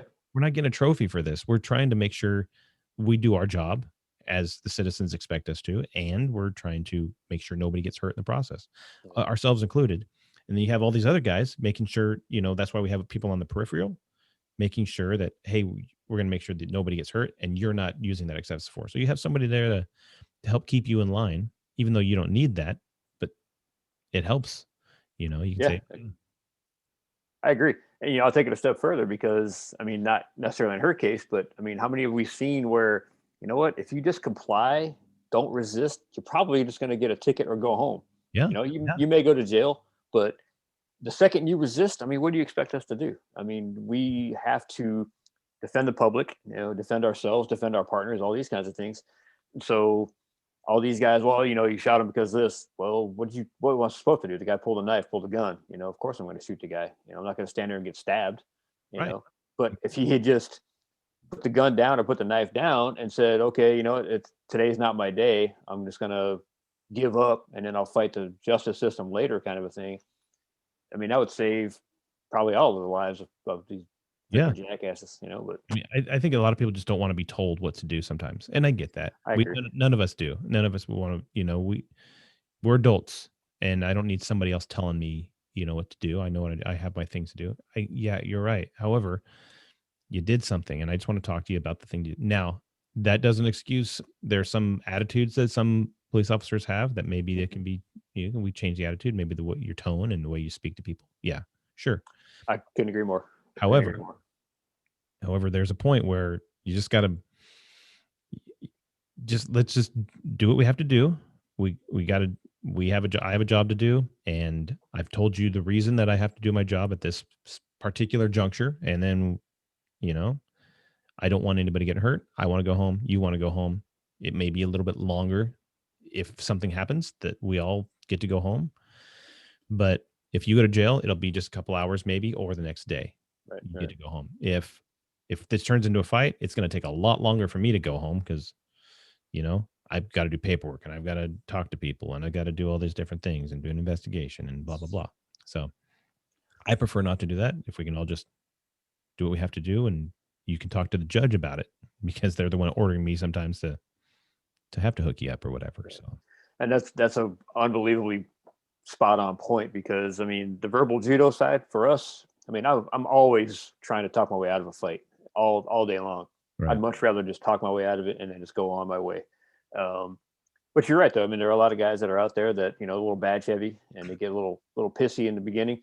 But in our defense, you don't know what this guy just went through. Did he just pull a dead baby out of a pool? Right. Or did he get into a fight with his wife on the phone or whatever else it is? And you just happen to catch this guy. You're having a bad day and he's having a bad day too. But let's face it also, because you got a lot of these guys that are on dope and they see a uniform coming at them. And what is that for them? That's a threat for them. That's going to be, I'm either going to go to jail, or he's going to take away my freedom, or he's going to kill me, or whatever else. So they perceive that uniform as, a barrier between their own well-being, if you will. Yeah. So right away it's that, one of those fight, flight, freeze, faint kind of a things. And, more often than not, if they're on drugs anyway, they're not thinking straight. So it's like, well, now we got to deal with that part of it, and then if they've got, mental issues, and, EDP, the emotionally disturbed folks, you got to deal with that. And how long do we have to figure that out? I mean, seconds typically, so. Yeah. So, you actually have a ton of stories of the fights you got into and things like that kind of really, they're interesting and they're fun to read and all stuff like that. I'm going to go one more before we kind of start getting into the beast of what the book's about. And this one's I'll just read it. It says, "One fine day, I took a break from chasing bad guys. This was probably good for everyone. While in the indoor range at the precinct, my good buddy insisted that I shoot his Glock 45. Sure, why not? Up to that point, I had only fired my Glock 40. I never even considered another caliber. That's what they issued me.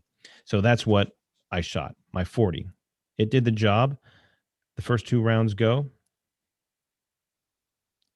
go rounds. So why would I? Oh man, this thing shoots nice. It was perfect timing. As it turned out, because 2 weeks later, I was in firearms instructor school. Naturally, I had to buy my own 45, right? Well, I actually bought two of them. I mean, you got to have a backup, yeah? On the first day of qual, I achieved a perfect score. First time ever. Man, I was proud of myself. Firearms instructor school has 2 weeks of pure fun, shooting some of the coolest weapons ever. I was learning a lot, becoming an instructor for what I believe to be one of the most important skill sets we cops must have. So I got my little certificate. I proudly mounted it on my wall, and the best part was that I had free access to the range whenever I wanted. Sweet. And believe me, I took advantage of that. Free ammo and free range time. Yeah. Becoming a firearms instructor was good for me. As it turned out, I was good at it. On top of which, I was better I was bettering myself as a shooter. Still, I was much more interested in teaching other officers than I was of honing my own skills. Suddenly, there was joy in offering my professional advice, as limited as it was, and having officers actually take heed of it. About a month later, I received my firearms instructor certificate. My partner and I made a traffic stop. 5 little gangsters in a Cadillac. Realizing that we had our hands full, my partner called for another unit. Before long, we were safe. All the gangsters were out of the car and cuffed. Mind you, I'm a certified instructor, but I am not a hardcore gun guy. In other words, I cannot tell you the latest and greatest gun on the market and talk ballistic tables or anything about guns. I know my fair share, but my point is that there are some handguns with locking slides and some without. The without locking slides is where I got into trouble this day. You want to kind of fill us in? Yeah. What kind of trouble you So, got in that day? so yeah, obviously I'm in the desert. It's hot as hell outside. Um, I did everything right for the most part, except for um, I didn't look and touch. You Uh-huh. lock the slide back to the rear, look and touch, make sure it's all good to go. And so when I went to pull the slide back, my hand, I was wearing gloves, pointing in a safe direction, the whole 9 yards. And when I went to pull the slide back, I went to go hit the slide lock on it, which we didn't have. And I wasn't really paying that close attention to it. I thought, okay, well, that's just a natural place for it to be. Wasn't there. And so between the size of the gun, the size of my hands, my, you know, missing the slide lock and the slipperiness of the heat, the slide ended up going forward and cranked off around. Mhm. And so all the gangsters were sitting there and they were shocked. They were like, holy shit, what just happened? And the joke, of course, was, this is how we handle stuff down here, man. Don't be messing around. And so I had to call my boss and go, hey boss, just so you know, I had an unintentional accidental discharge with this kid's weapon, gun or whatever. And I could almost hear him shaking his head on the phone going, I know that you just went through firearms instructor school and you're like first 2 weeks back on the street or whatever it is, you just had an 80, with somebody else's gun. And I was like, yeah, well, that ended up being a really long, very long memo, like 14 pages that my boss had to write on my behalf to make sure that, it didn't go anywhere. And luckily it didn't. So Right. Right. these are things you don't expect to find, in all your haste. You're thinking, oh yeah, man, I'm good to go. All right. I had no problem. And then something like this happens. You're like, oh shit, all right. Way to go, dumbass. But the fact that you guys played it off with those little gangbangers. Oh yeah, we always fire around. Just Absolutely, yeah. I meant to do that, right? So, but fortunately, I'm smart enough to know that I'm not that smart. So, when I make these kinds of mistakes, I recover from them pretty quickly. But I got to own it up. I mean, what else can you do? I mean, you can't play that one off very well. So, right. All right, well. So Of course, my partner was like, "Dude, you shot me in the arm, man." Whatever, get out of here, man. So, you're like 25 yards away. Get out of here. So. right. Yeah. and I'm guessing with the way cops are, they never let anybody live an Oh, nah, dude, I've got so many stories about that I don't even know where to start. It's just unbelievable. So, well, my understanding is that, and what the book kind of lays out, and I'm going to kind of let you kind of go into details about that one, or about these ones, is that that wasn't the only and or first time you'd fired a weapon at work. Is that right? And so you got into a couple of officer involved shootings, if I'm not mistaken, right? Yes. And the first one was what? First one was I had a year on, and I counted as a shooting, even though it was only against a dog. But there was a ton of lessons that I learned basically from that, and it was how quickly things go badly, and how quickly I had to react to this. It was, I mean, as much as it sounds kind of crazy, it was deadly force confrontation because this dog, 150-pound Rottweiler, took a big chunk out of my hand. And if it wasn't me, it could have been the mom jogging with her kids, or, the Humane Society worker up there who's armed with a snare only, and or whatever it was. And so it got pretty ugly, and I got all kinds, going back, getting all kinds of shit for that because I'm a year on the street, literally. I'm barely solo, off probation, luckily, but um, you know, the first thing I do is I get on the radio and I put it out. I put out the 998, and I'm like, you know, I had to shoot a dog, and when I got back to the station, I had to go to the hospital for the dog bite, and of course the whole investigation. And I got back to the station, and they had already filled out a booking slip for the dog on my behalf. I'm like, you guys kidding me? Fido. Yeah. Oh, dude, it was horrible, you know, and all kinds of nicknames and stuff, you know, and whatever else. And, but for me, honestly, I mean, it sounds kind of crazy. I mean, I don't say it this way very much, but shooting people doesn't really bother me because they know what's coming, you know, especially when you're trying to shoot me. But a dog doesn't know any better, you know, and I felt really bad about that. You know, I felt horrible that he's just protecting his woman or whatever, you know, and What he knows, yeah. right. So I'm in this new entity coming on board trying to take over, and he's like, I'm not having any part of that. And so that was the first one. Right. But And so, yeah, we'll watch movies or whatever, and you see John Wick blowing away 100 guys or whatever in the movie, but at the very beginning of the first movie, his dog gets killed. Right, I know. You're like, oh my god, no, And so, not Daisy. No, not the dog.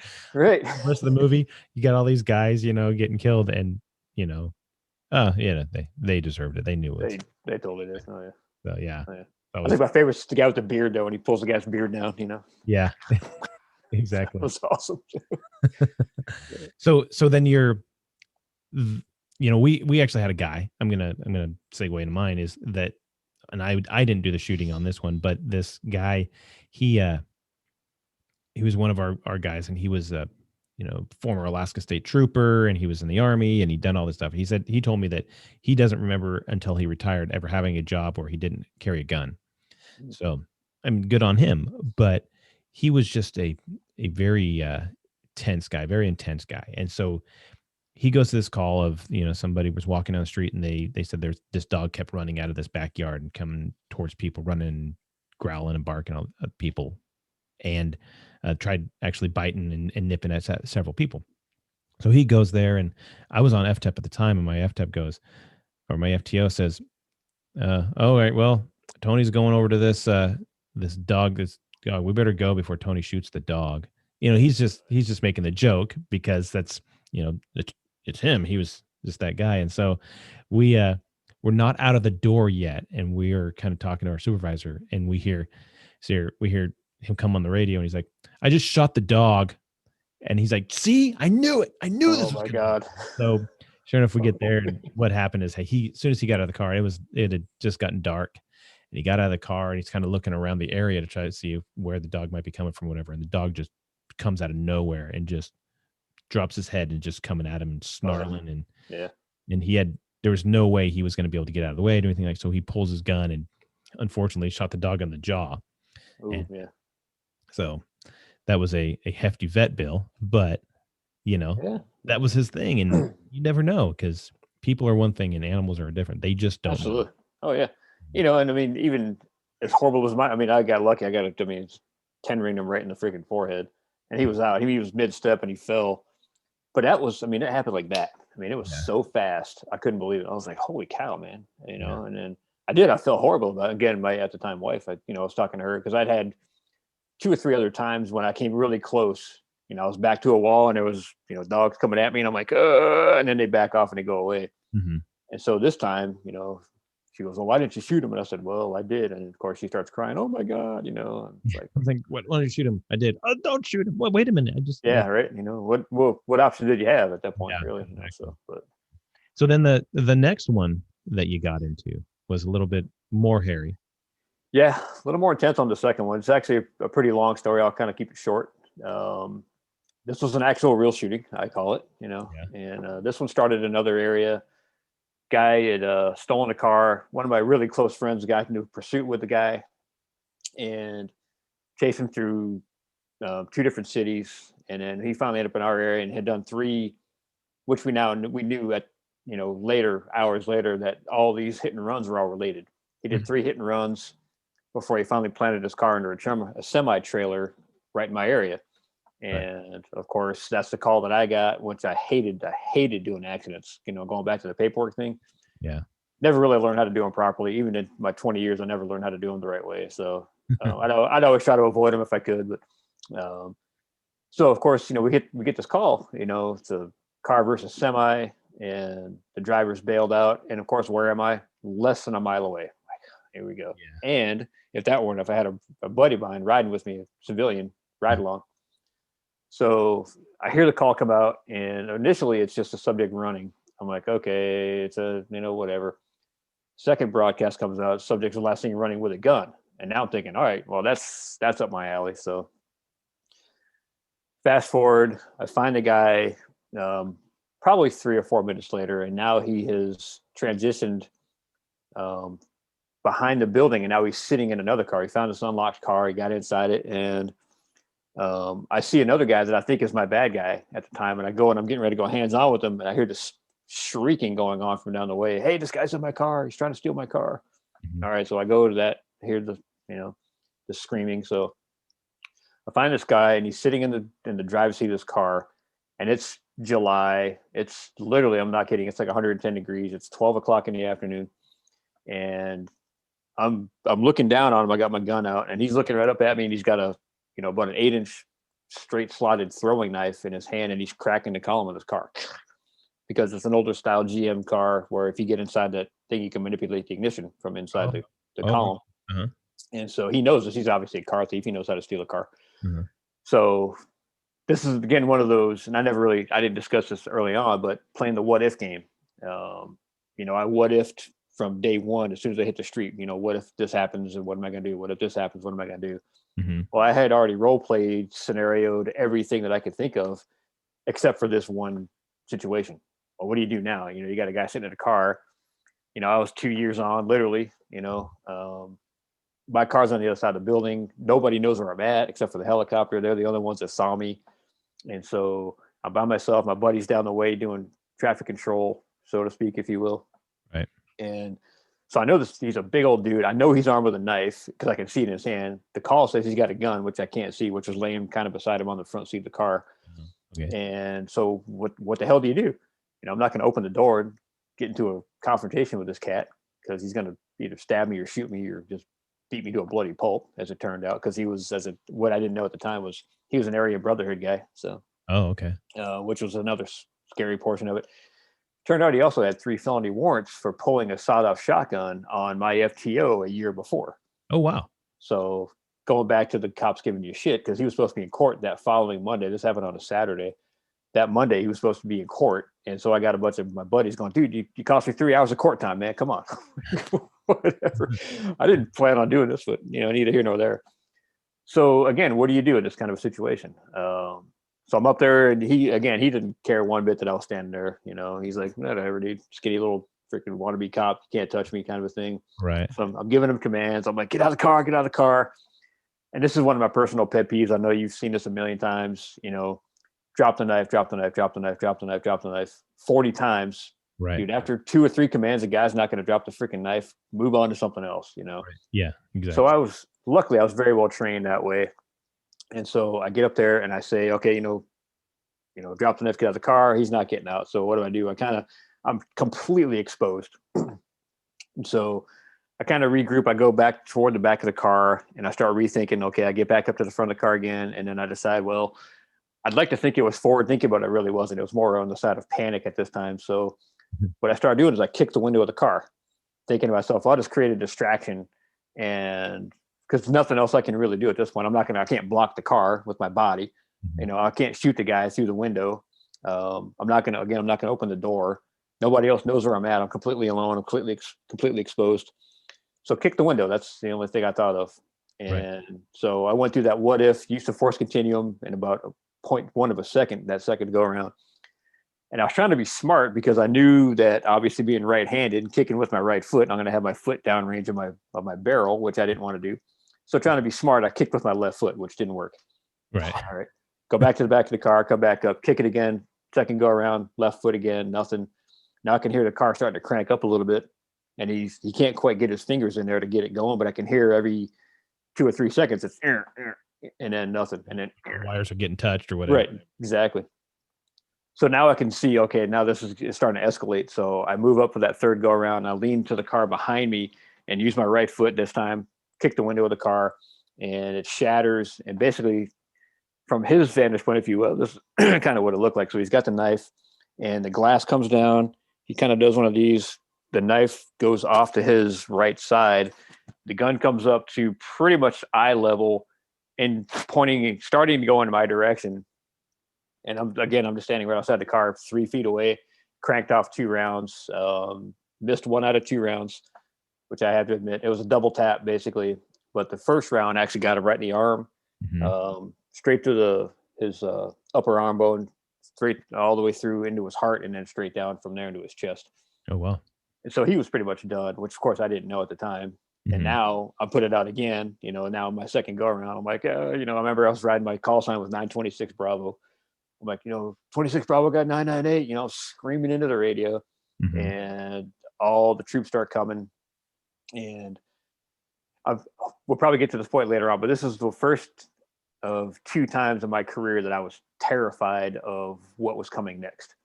So the guy pretty much lays over, and I'm thinking he's just playing possum on us. And this is something I didn't realize also, probably because I didn't pay close enough attention, was now fast forward a few minutes later, we pull the guy out of the car. Now I've got to give him CPR.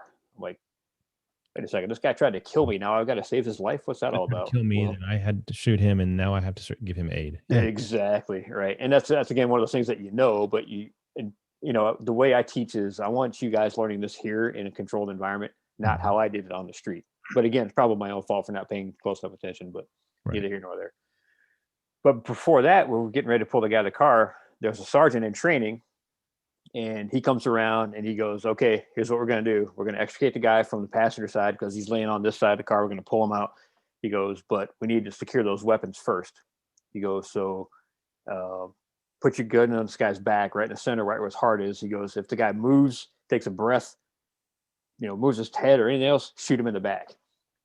And I'm thinking to myself, holy shit. I mean, the first thing was a reaction. Okay, you pulled a gun, I shot, the target turned, raised and fired 2 rounds. I'm moving on to the next thing. Right.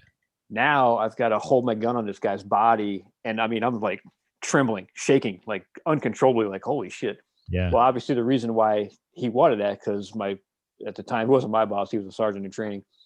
He leans down and puts his face right up against the guy's head and reaches under the floorboard of the seat and grabs the gun and grabs the knife, hands him out to me. And then I go, of course, secure him. We pull him out of the car.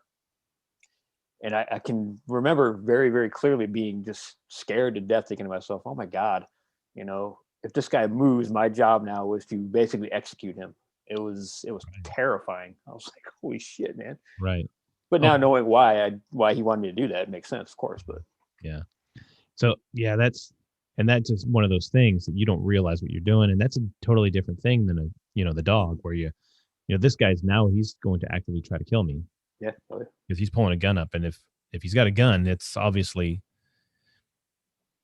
that's not just playing around like, hey, get away from me. I will threaten you with this. This is, if you got a gun, he's most likely his intent is to use it. So right, absolutely. Yeah. And it's like one of those things. It's like, stop it now. No, really, I'm serious. I'm not kidding anymore. And then it's that again, that 0.2 of a second to make that decision of, oh shit, and of course it was 8 or 9 months of investigations to determine my decision, in that 0.2 of a second that I did the right thing. It's like, holy shit, why does it take that long? But of course we all know why, right. Yeah. For the investigation, the lawyers and the whole 9 yards. Of course, the ME, because he didn't survive, of course, but so yeah, that's crazy. So I'm going to read another thing that you wrote, and it's this one's not so funny, but it's what you wrote was, March 26, 1999 was a day I never thought could actually happen. Not this close to home. Believe me when I say nothing can prepare you to hear the words, he is gone. Guys, he is gone. A community was devastated. A department was crushed. A squad was ruined. A family was destroyed. It had been 8 years since the last equally devastating. Now, there is a word that resonates that describes the horror and anguish, and the loss. I was off duty that day, still being a newbie. I was assigned to third shift in a different precinct. Immediately, the call comes in. Hey, man, you okay? Why? What happened? You're kidding. What? Bullshit. Over time, I came to despise those calls. After confirming that I was okay, there was always the follow-up question, what happened, and do you have any details? It was an introduction to evil. I realized I was facing an enemy that made me question my decision to work in law enforcement. Who on earth has the capacity to kill a cop? It's like signing your own death warrant, right? We will catch you. You will die for your actions, but does evil ever even care? I could not wrap my head around what had happened. I was not so naive to believe we, as officers, don't get killed, but cold blooded murdered. I never accepted just how evil itself could be. I went through the motions over the next few days, trying to process and rethink my own street level strategy, as limited as it was with just 1 year on. I did not have any idea how to deal with this newfound and profound loss. It did not take me long enough. It did not take long, though. Naturally, I went to the funeral and had every intention of standing proudly beside my brothers and sisters to show my respect and support, even though I felt completely useless among the sea of blue. There were almost as many tan uniforms, not to mention a huge number of ordinary citizens showing their love and support. The chaplain spoke, then the minister, then a handful of friends. It was a blur then, and even more so now, but I won't ever forget when they played the fallen officer's favorite Van Halen song over the church loudspeakers. I burst into tears and wept for a good 10 minutes. Why am I crying? I never met this man, this peer, this officer. Officer. Oh my gosh. It suddenly hit me like a ton of bricks. I am part of something extraordinary and meaningful. Looking around the room confirmed it. This is not just a career, it's a lifestyle, a calling, and a brotherhood that reaches beyond the limits of anything I have ever been exposed to. I was suddenly filled with pride. I knew what I had accomplished and what it took to get there. But then I saw a whole new truth. As a member of this extraordinary brotherhood, this man laid down his life for his beliefs as an officer, for his friends, and for a community left mourning. What could be more honorable than that? After that first funeral, I stood a little taller, my shoulders pulled back and my chest opened. There was a new confidence in me. It made me look at my world differently, and I forever will because of that day. Thank you, my brother. So you didn't know him, huh? I didn't know who he was. I was still brand new. Um, he was, I think he had 5 or 6 years on me, something like that at that time. So, um, but obviously very popular, very well loved, super. I guess he was just a rock star of a cop too. So just got ambushed. Just a bad deal. So Yeah, that's not something that and it's just that other part where you start realizing not only he's another officer, he's like you, he's an officer, but he's a human. Like you said, they played Van Halen, and that's obviously he had, when you put something like that into what the person liked, and you start realizing, man, they're just like me. They yeah, have so many similarities. It's not even funny. And we have our things. People are people, and everybody has little quirks and get annoyed or whatever. But in the long run, they're doing the same thing you're doing, and that could have easily been you at any point. yeah, oh yeah, very much so. And I talked to a lot of the investigators and a lot of the officers that knew him, and learning more about how these things take place. Particularly with officer funerals and these kinds of things that I was never really exposed to before, and how important it was to pay attention to your family and your friends and your own wellness, which is a whole. I mean, that's a 5-hour conversation just in itself. So Yeah. So yeah, it's kind of, it's brutal to go through that. I mean, if a family member of your own, yeah, you're gonna have those emotions and stuff like that. But when it comes to somebody you don't know, and then the emotions still overtake you, that's it's you just realize we're human. And I've said it before on here that our job on this planet is to spend time and build relationships with other humans. And once you start realizing that everybody's the same, even the people you don't know, there's just something about it that makes a big difference. So absolutely, yeah, I couldn't agree more, man. Well said. yeah. So I'm going to read this one, and I'm going to if you don't mind, I'm going to let you kind of get into the depth of it, because this one it's a very long chapter, and I'm not going to read the whole chapter. That would be, like I said, this isn't audible or anything like that, but I'm going to start it out, and I'm going to let you kind of finish it off if you don't mind. So Absolutely. this one's called The Day It Happened. 3 rounds were fired. David was hit twice. Unbeknownst to me at the time, he went down. Gunfire erupted. All hell broke loose, and my life would never be the same. Moments prior, I had shifted from the driver's seat to the rear of my car and then into the street. Shots fired. I was poised and ready, covering the front door and window of the house. Still, kind of fat, dumb, and happy. I'd been there before. No biggie. My reaction time to fire back was no more than 2.5 seconds. I did what I was trained to do. You find a target, get a sight picture, safety catch off, finger on the trigger, fire. It was another shooting. I'd been here before, but it felt like a bigger deal. 1 week later, during the investigation, I was asked, "What was your sight picture, your target, and what was your background?" I did not have a solid answer, but my thought process was this. I could see there was no threat from the house. That was my area of responsibility. I heard gunfire, a lot of gunfire, and it was coming from inside the van. I had a weapon system that I could do a couple things in this situation. Stop the threat immediately, suppress fire, give this guy some pause. Knowing what I know now, I really wish it had been the first versus the latter. I picked a spot in the center of the passenger side window and fired a volley from Delilah.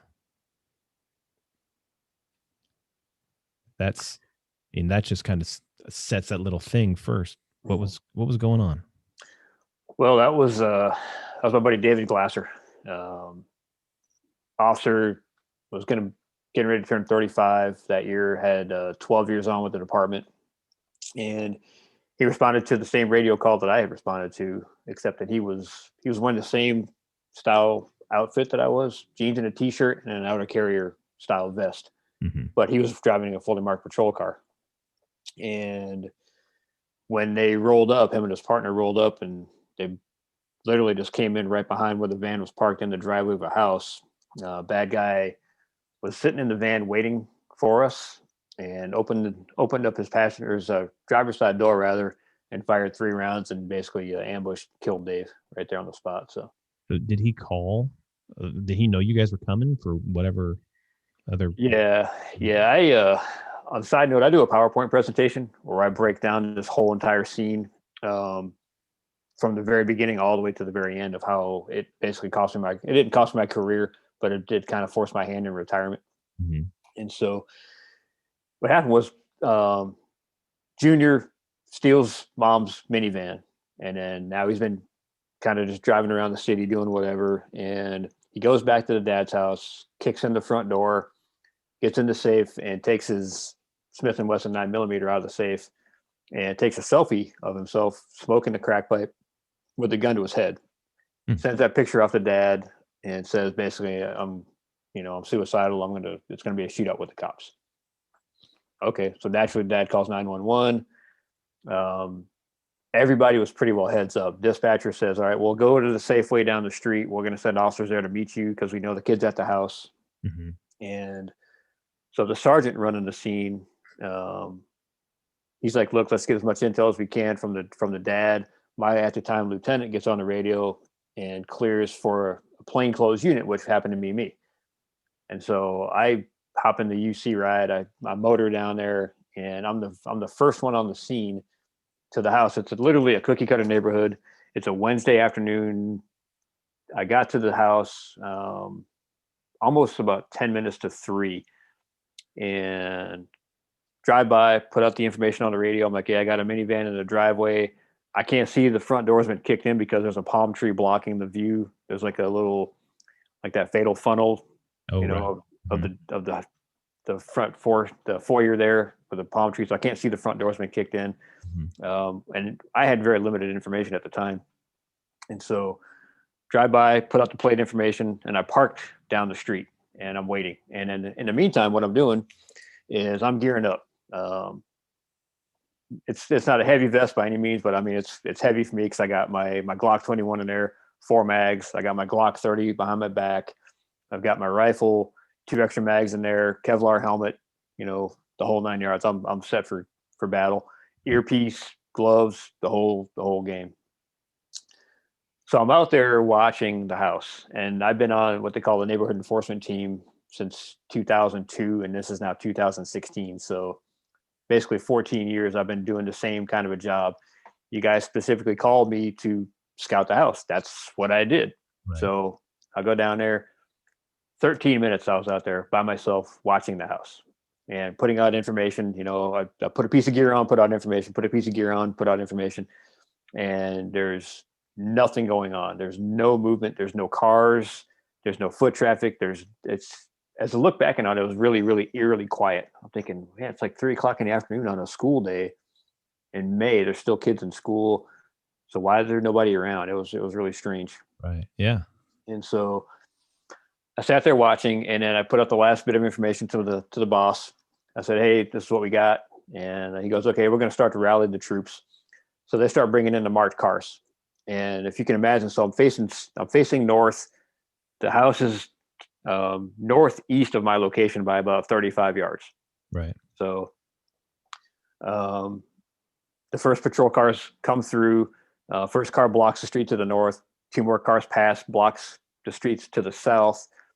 And a couple more cars pull up on the west side of the street, face pretty much right in front of me.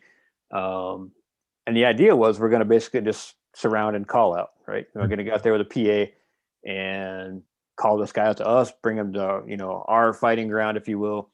And again, the boss's heads up, because there was another call that came out right down the street. And he goes, "You know what? We're not working with that right now. Send it to another channel so we can have this channel for ourselves." So he'd already called for our SWAT guys who were at the academy, which is about 12 miles away. They're down there training, like, "All right, we've been made aware of the call. Just call us if you need us," kind of a thing. Right. Called the K9 unit who was en route, and we called the helicopter who was also en route. We've got myself, plain clothes, watching the house. We've got guys to the rear. We got several more guys that are field training officers. So we've got a ton of experience out there. We got all this thing locked down, 270-degree coverage around the house, plus guys to the rear. And so when David pulls up, he pulls up right behind the van, and the very last thing that he saw and that he said was, "Oh shit, the guy's in the driver's seat." And so fast forward way down the way, that was when I realized the survivor's guilt for me was probably the worst thing I could ever even deal with. Yeah. Because what I didn't know, this whole time I'm watching, he's sitting there just waiting for us, literally. And the windows were all blacked out, and there was no condensation on the ground. It was a really quiet car. You couldn't hear anything, going on with the engine. Mm-hmm. And he was basically laying in wait. And so again, he opens the door. Dave's starting to get out of his car. He fires 3 rounds. First round goes through Dave's door, catches him in the knee just below. Second round goes into another marked patrol car parked across the street. Third round catches Dave's A-pillar on his door. They think the round split in 2 and caught Dave in the back of the head, just above the hairline. Oh wow! And he goes down. And so as I'm seeing Dave pull up, of course I don't know it's him at the time. I don't have any idea who's out here. I just respond to the call. Guys are just showing up, so forth, so on. So as I'm getting out of my car, I go around to the back. What I now know to be, because my angle was really better going to the front, but I went around to the back, and when I really wasn't able to figure out a lot of these things as to why, because I was so emotionally wrapped up with this thing. And one of my SWAT buddies pointed out, he goes, "Dude, that was the path of least resistance. That's probably why you went that way." I'm like, oh, now it makes sense, right? So thank God I had a really good support system to help me fill in the gaps on this thing. So anyway, I go around the back, and right when I get out to literally the middle of the street where there's no cover, no place for me to go, that's when the gunfire erupts. I'm like, oh shit. So I come up, I got the rifle, and I picked that sight picture, because now I can recognize he's not inside the house. He's not in the garage. He's not, laying in the grass someplace. He's got to be inside the van. So we've got 5 other shooters to my northwest that are shooting to their northeast, or to their southeast rather. And I'm on the southwest side shooting to my northeast, if that makes any sense. So nobody's downrange of me, luckily, but so, and again, that 2-second time period that I got to figure out, okay, where are my shots going to go? I decide that the best likely place it's going to be is probably inside the middle window of the van. So I'll crank off that first 7 to 10 rounds, whatever that ends up being. I can't remember how many rounds I fired. The very first mistake I made is as soon as I got done shooting, I came off target. I didn't do any follow through, which pretty much almost cost me my life, because what happened was as soon as I came off target. The guy reached back out that same passenger side window and fired 3 rounds at me. Mm. And those rounds actually, I heard and felt them go past my head by like centimeters. Of course, now I'm standing there going, "Oh man, what do I do now?" Again, playing that what if game. I'd been in 3 other shootings prior to this, but this was my first gunfight. Right. And talking about the second shooting earlier, where now you're in imminent danger, and seeing a gun coming in your direction, and then you react before anything happens. Okay, that's all great. That's a shooting. Right. No problem really with that.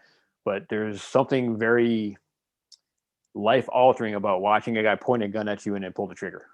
I was like, holy sh! That was another thing that really screwed me up for a long time. So I come down off target. I crank that first set of rounds out, and then I hear the rounds coming past my head. Oh shit! So what do? I move off the X, off to the side. I get a better angle. Crank up another. I estimated. I know I fired 22 rounds total.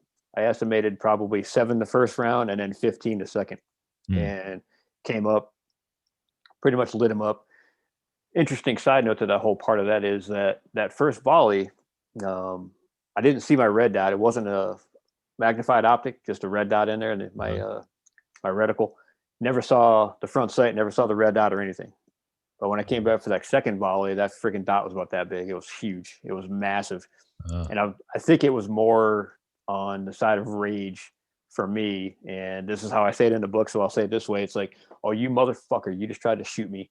So now I'm going to come back, and now I'm going to let you have it. So I came back up and pretty much finished him off at that point. So yeah, the beautiful part was, and it sounds really horrible to say it that way, I never saw Dave go down, because the sergeant running the scene saw that. He was standing about 10 feet behind Dave, and he's a disaster. 5 years, just the anniversary recently, he's still a disaster overseeing that happening right in front of his eyes. So I thank God that he didn't put me in that situation to where I had to witness that. Yeah. That would probably change your mindset and your whole, just your mental acuity in dealing with in the first place, right? Yeah, big time.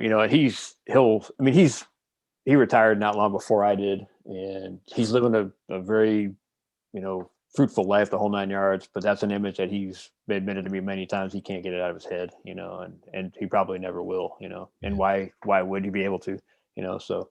Yeah, that's yeah, it sucked, and Dave was on the same squad as I was, but he was on the junior squad. We were on the senior squad because obviously we're, older and fatter and slower and stuff. But he was on I like to refer to as the JVs. And so we were on the same team, basically, just 2 different squads. Yeah. And so we had the same exact job. That's what we did together pretty much all the time. And, when it was all said and done, all kinds of other mechanical things going on within the scene until I got bunkered off the scene and sent down the way, and get on the phone for the first time to call the now ex. And it kind of looks like one of these things where I'm trying to dial the phone, my hands are shaking so bad I can't dial the number. Okay. And I get she gets halfway through hello, and I freaking lose it, just start bawling. And after that, I got sent off to another area, and really strange. I mean, there's so many other details, just hitting the highlights here, but one of the big details for me was, I take off my helmet, take off my vest, drop the rifle, I'm doffing all this gear, but I held on to my Kevlar helmet, and that was my security blanket for the next however many hours. Right. Yeah, you mentioned in the book too that your helmet was you just kind of clutched that thing, huh? And why? I have no idea. Of all the things that I could keep with me, I kept the helmet. I mean, it could have been a rabbit's foot, it could have been a freaking blade of grass, who knows? But the helmet was my thing, and I basically just laid it in the grass, nice and gentle. I wasn't like petting it and being weird and shit, but that was my thing. That was the thing that really kept me feeling safe. Right. And I had no idea, because I mean, again, I've been through this before, been through multiple funerals, the whole 9 yards, but I had never been on a scene and had such a violence of action against us where I was there, and I did what I described as that 4.5 second gunfight where we lose an officer. I've now been forced to kill my 3rd bad guy, and I come as close as I've ever come to dying, all within that little tiny section of time. And it was like, wow, I mean, it's such an eye opener that I can't even begin to describe. Right. the And emotions. you do a really good job detailing that whole scene in the book here.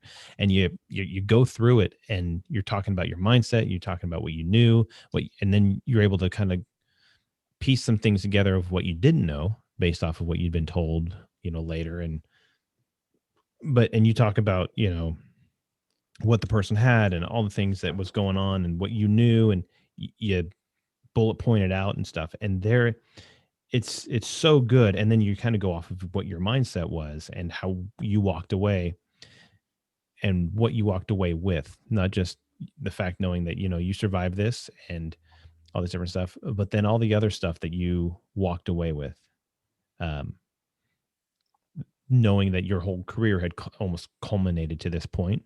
And had you not gone through your career, had this happened very early on in your career, things could have been actually a different scenario for you. Oh yeah. But the aftermath that also comes with this, all the the lessons that you learned, and you even have a chapter in here called lessons from David's day, that you call that David's day, right? Right. Right. Right. And just knowing how much, and you have this, you know, highlighted, and you have it, is how much he loved him, and that he was a fairly spiritual guy. And just knowing that, you are now probably didn't realize all the stuff you were going to have to go through because you had gone to a super dark place based off of that experience. Yeah. Very dark. It was probably the most difficult thing emotionally for me to overcome the entire thing altogether.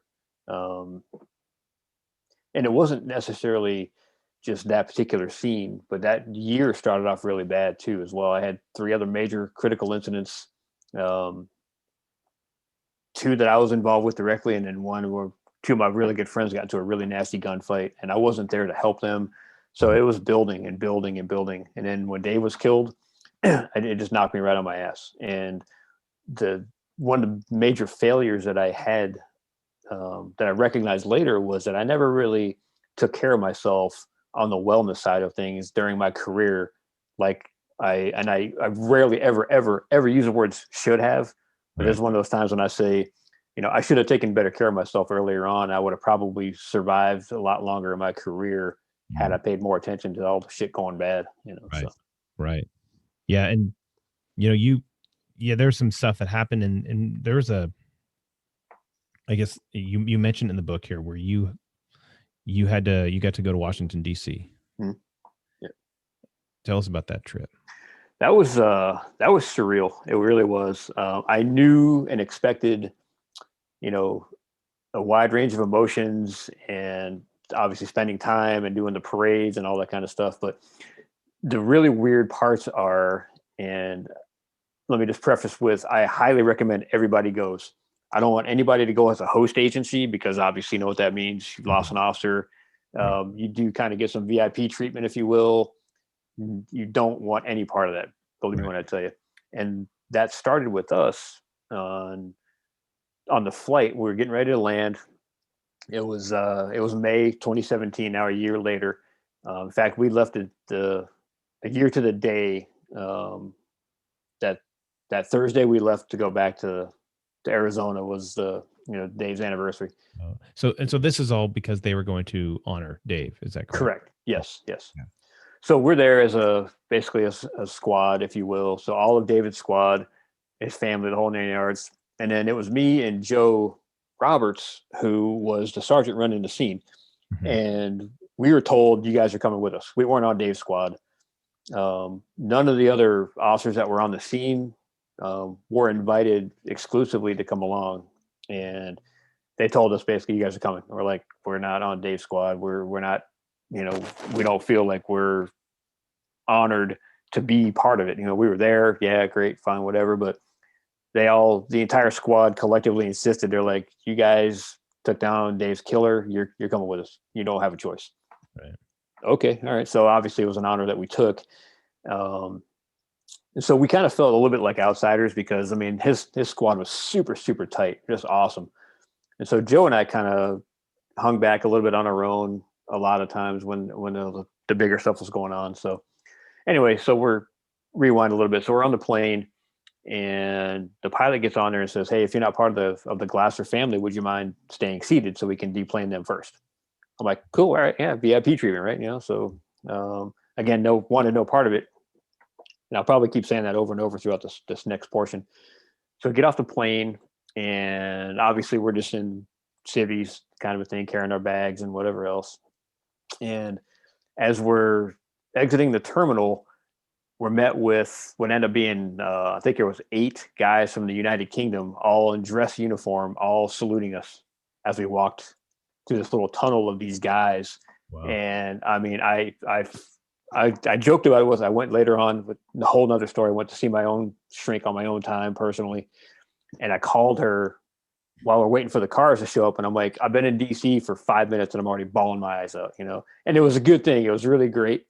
But to have that kind of an honor greeting when we got there, I've got a picture of that in the PowerPoint that I show. And it was like, and all I could think of was, oh my God, just don't be slipping on your own tears. Cause I mean, I was just crazy crying. I was like, holy shit, man, this is unbelievable. So, Right.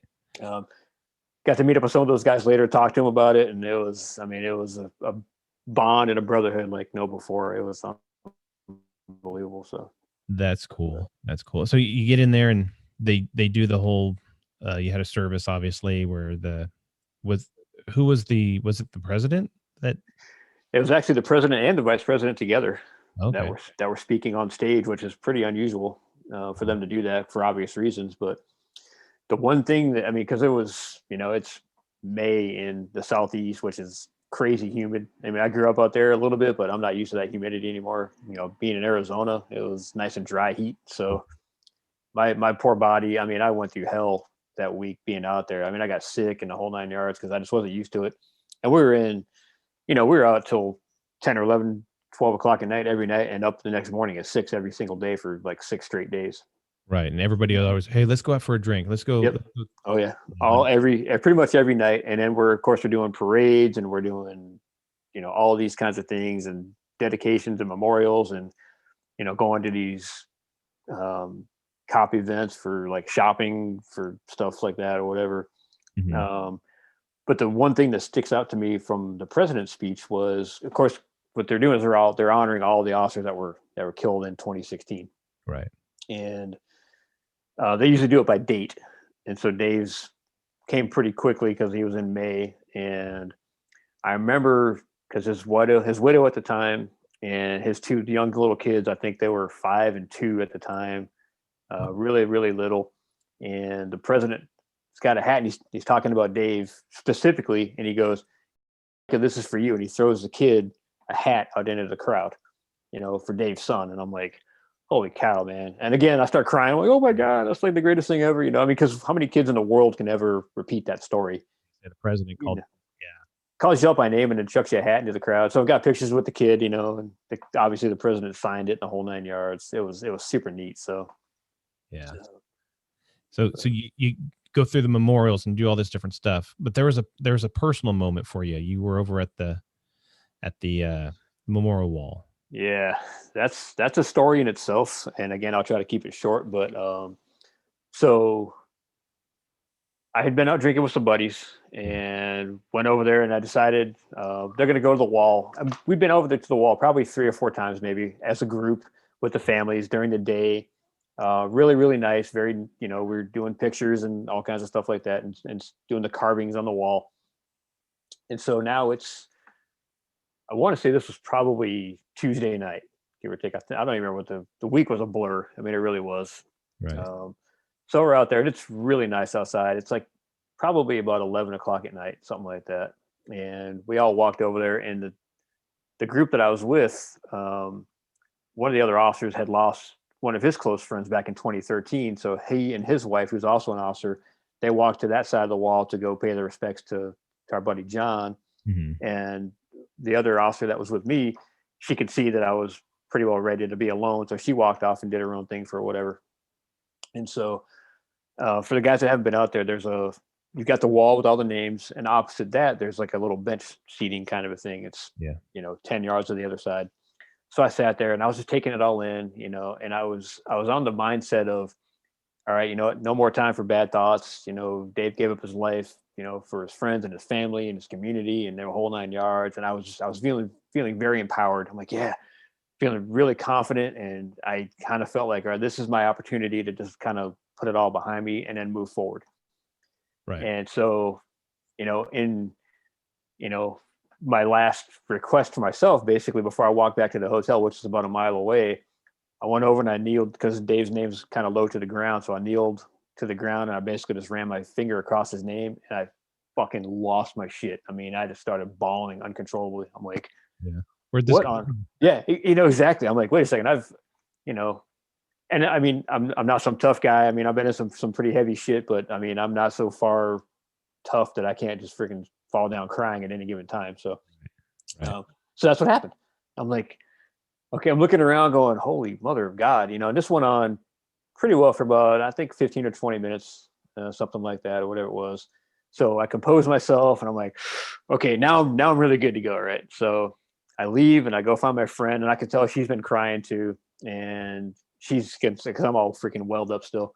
And I get down to the end of the thing and she gets halfway through, are you okay? And I freaking start losing it again. I'm like, oh my God. So, because she Yeah. was there mourning one of her friends. And of course, I'm there for Dave. And she knew Dave as well. She worked in the same precinct. So probably another 45 minutes of, the falling down crying, the why, why Dave and why not me, Mhm. and all these kinds of things. And we got done. It sounds so stupid, but I had this urge just to run. And I kind of made a joke about it, about I just felt like running, and so I Right. did.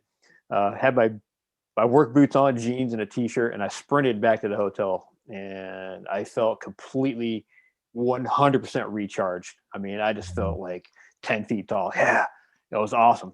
Yeah. And I woke up the next morning, and Joe, my buddy, who's still one of my closest friends, he retired, moved back home to Idaho. Um, I go out there, and I'm starting to tell him the story. And he's a great guy, but he's a little like, yeah, no, dude, get away from me. I don't want to hear this shit. Go away, kind of a thing. And Right. so he allows me to just kind of tell him the story, and he's like, okay, that's cool, great, whatever, just get out of my face, kind of thing.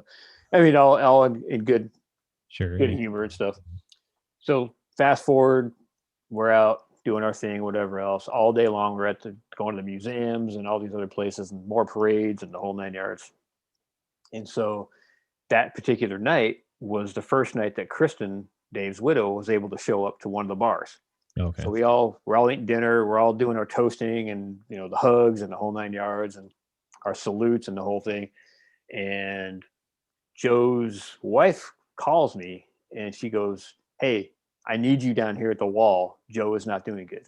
I'm like, okay. So I literally like threw my drink on the ground and sprinted. Same thing. It was about a mile away. Yeah. I sprinted to the wall and I see Joe. He's a little bit smaller than me, height wise, but he's pretty muscular dude. And so I see him as I come around the corner, just as he is ripping off his shirt, he's falling to his knees. He throws his shirt against the wall and he's punching the wall. And I'm like, what on earth? What is going on here? And Joe is not a very emotionally charged kind of a guy. So Mhm. I've seen up until this point. So I'm thinking to myself, what is going on here? So I'm trying to be cool. So I walk over, and so he's sitting on my left, and I start talking to him. I'm like, and I'm just real calm, boy, because now I've achieved getting off my own ledge. Right. So now it's very much on the side of, you know, reality based commentary and just, hey man, we're good and all these whatever it was that I said, which of course I'll never remember. And he starts screaming at me. He's like, get out of my face. I don't want to talk to you. And I'm like, hey man, so I start to elevate. Right. And then he starts to elevate. And before long, he's he's screaming at me. And I'm thinking we're gonna freaking go to blows here pretty soon. And now it turns into a blaming match of ourselves, Right. No, it's well, my fault. No, it's my fault. exactly right. No, fuck you. I was the supervisor running the scene. Well, fuck you. I was the first one there. No, fuck you. I let him die. He was on my watch, and it just went up and up and up and up.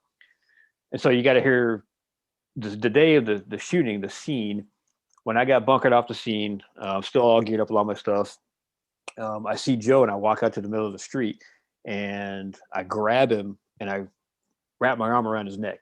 Same thing. He's on my left side, and that's significant for the story for the DC thing. Uh-huh. And I grab him around the neck, and I'm kind of hanging on to him, and I'm like, hey man, you know what we did, we had to do, we're good, you know, whatever it was I said. And he's, you know, he's 2 inches from my face, and he's looking right through me like I'm not even there, you Oh, know. And I recognize that he's out of it, you know. And I was still completely charged with adrenaline and autopilot, the whole 9 yards. So I kind of shook him a little bit, and I kind of sent him on his way. And I walked down to the end of the thing. So fast forward a year later, now we're having this huge pissing match about who's more to blame about letting Dave get killed. right. And I realized after probably realistically about 5 minutes of us screaming at each other that this is not going to go well. And his knuckles are already bloody from punching the freaking wall. So I grabbed him around the neck, and it was an absolute sledgehammer to the side of the head from a year before on the scene. Oh, yeah. And same thing, I completely freaking lost my shit. I mean, now it wasn't like the night before when I was there crying. Now it's like violent, I can't stop kind of crying, you know. And poor Joe's wife is sitting on the wall behind us, and she's curled up in the fetal position. She's bawling her eyes out. Joe and I are, you know, we're like embracing each other. We're screaming at the top of our lungs, fucking crying like we can't stop. And this group of guys comes over from all around the entire country. There's like 8 dudes come over, and they're like, hey man, are you guys okay? And we're like, get out of our fucking face, we're fine, you know. And they're like, hey, we're just here to help you, kind of a thing. And so fast forward a little bit, we end up talking to these guys for like 2 hours, you know, shooting the shit, whatever else, and they all kind of disperse. And unfortunately, it was like this guy's story is worse than this guy's, and this guy's story is even worse than that guy's. And we're taking it all in. We're all just trying to be supportive of each other. And we finally get done just talking. And now we've kind of come back full circle, if you will. Now we're calm, no more crying. And I don't remember who it was that said it to each other, but we started laughing. And the final thing at that particular night was, we're like, damn, I'm hungry. Let's go get something to eat. So we did. We left the wall, went down and found some fast food at 2:00 in the morning.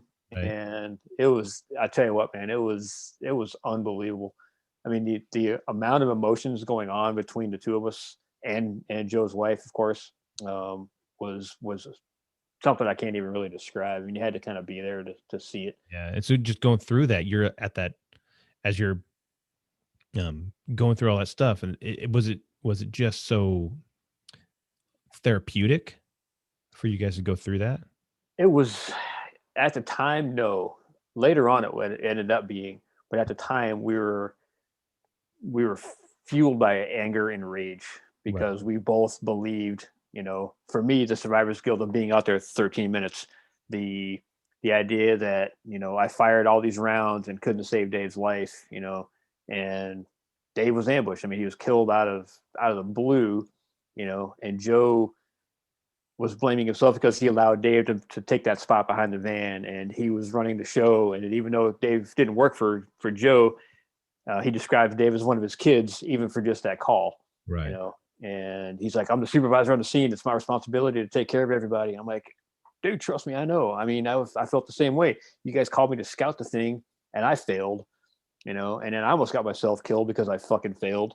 You know, Dave did get killed because I failed. I mean, so the whole thing was fueled by rage.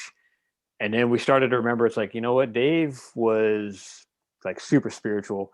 His big thing, and I put it in the book, that his whole thing, even though it started off kind of weird, was saying, I love you to everybody, you know? And after he passed, of course, it became very infectious. Now it's a pretty much an hourly thing that guys are just constantly reminding, hey man, you know what? I love you. You know, and at first it was like, yeah, okay, that's great, bro. You know, you just kind of stand over there on the side. But now it's so much a regular thing that it's just awesome. So that's cool, man. That is super cool. I mean, I can only imagine that's something that bond you guys will have. Nobody else can ever replicate or anything like that. And the bond that people go through when they go through a very, you know, serious thing like this, and then they, you know, with the unfortunate loss of a good friend, all that stuff just has to, it's so brutal. But there's a bond that nobody ever can you can't say, oh, well, you've got family members, you got brothers, you got sisters, you got people you've grown up with, all this different stuff.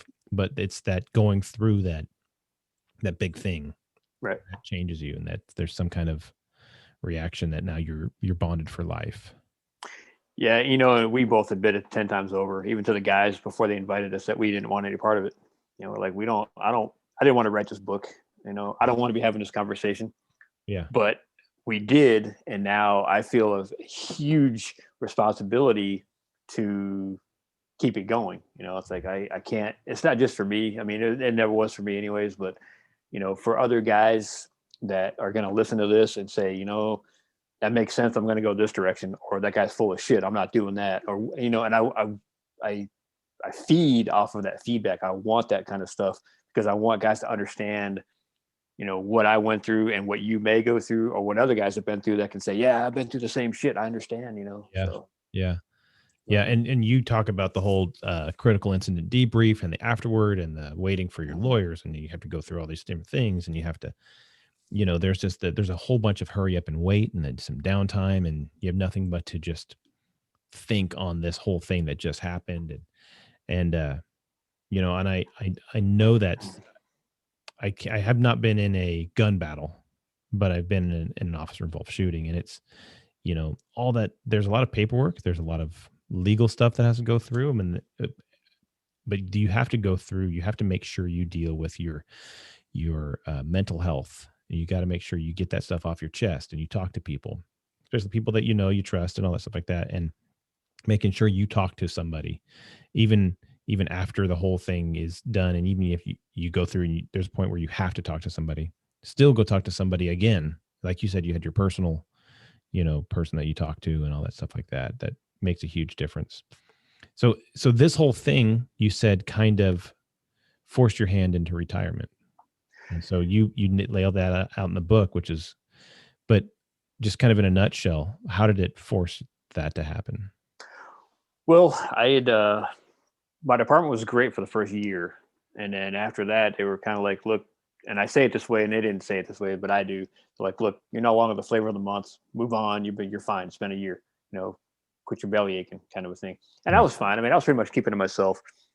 But I got sent to the rifle range, got sent off the enforcement squad for a while to take a break, and then somebody else complained that I was getting unfair treatment by being sent up there, because they thought it was some kind of a great thing that they should get to go too, and why does Hoyer get to go and I don't get to go? Long story short, I got sent back to the street, and when I found out I was going back to the street, now just really quick side note, I was firearms instructor since 2005 and rifle instructor since 2012.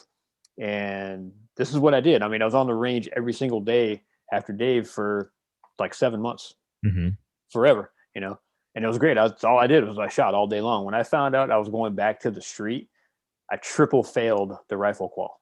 I mean, the basic, 20 round rifle qual, triple failed twice in the same day. I went back 24 hours later and I failed it a third time. Wow. That's how scared I was to go back out there. So found the courage to go back, lost the rifle because I couldn't qualify with it. They wouldn't allow. So I had to get, I mean, literally the class that I used to teach, the 10-hour class for the short bus guys, I call them. I had to take that class. So when I was there, all the guys were asking me all these questions, and I'm like, oh, I'm actually attending the class. They're like, what do you mean you used to teach this class? So that took some getting over as well.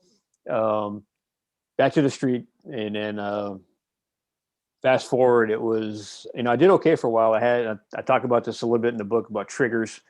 The triggers that pushed me forward in the good direction, and then the triggers that pushed me back in the wrong direction. Well, I'll just hit on two really quick. One was February of 2017. No, it was 2018, my fault. Now, I think it was 2017. Anyway, neither here nor there. There was another officer involved shooting where I responded, and I was like, I was so just tightened up, and I had forgotten all the basic stuff about chasing bad guys, of awareness, and I was so tunnel visioned out, I couldn't focus. Got into an at-fault accident, and my boss was kind of being not very nice. I'll just say it that way. And him. That's the beginning of where him and I are kind of going at it like this. We're just butting heads. So fast forward, it was on my 20th anniversary, the day of, my best friend on the department, who happened to be a canine handler, lost his dog in the deployment. Okay. And another trigger, both of those triggers sent me back in the wrong direction. And even though I had processed through most of Dave's stuff, I wasn't getting the support that I needed from my department anymore. Yeah. And so when these two things happened back to back, it was, so the beginning of Dave, it was the 8-year-old that hangs himself, and then an investigation that should have gone the way it didn't go, and the guy ends up killing 3 people, and then 2 of my buddies get into a gunfight, and then Dave is killed. So now you fast forward 2018, now it's all those 3 things, and then you got Dave still kind of here on the surface, and then you got my buddy gets into a shooting, and then you've got me with the accident on duty, and then my best friend loses his dog. I freaking lost my shit all over again. Yeah. Went in there, told my boss basically to pound sand. I packed my desk, I left, got put on the desk for 5 weeks, and again, not getting the support that I needed. I dropped my paper and I said, all right, I've had enough. And the reason why part of that came was because 5 or 6 weeks before I retired, my boss jammed me up with a out of policy use of leave violation, if you will. So I took 3 days off after my buddy's dog was killed. Mhm. And because we got our policy and then we got the MOU. Well, the MOU states that you've got to notify your boss at a certain time.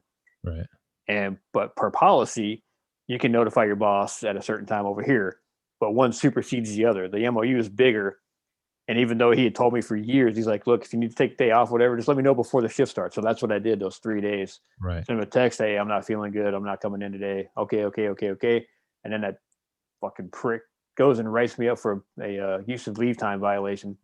And the first and only discipline in my entire file ever was 5 weeks before I retired for a use of leave time. And I'm like, dude, are you kidding me? So I was like, I was done after that. I knew that things were just not going to continue to get any better for me on my agency. So I said, screw it. So I left, and I was able to got back to the street after being stuck on the desk for a few weeks, and came this close. I mean, I came within, millimeters of another officer involved shooting.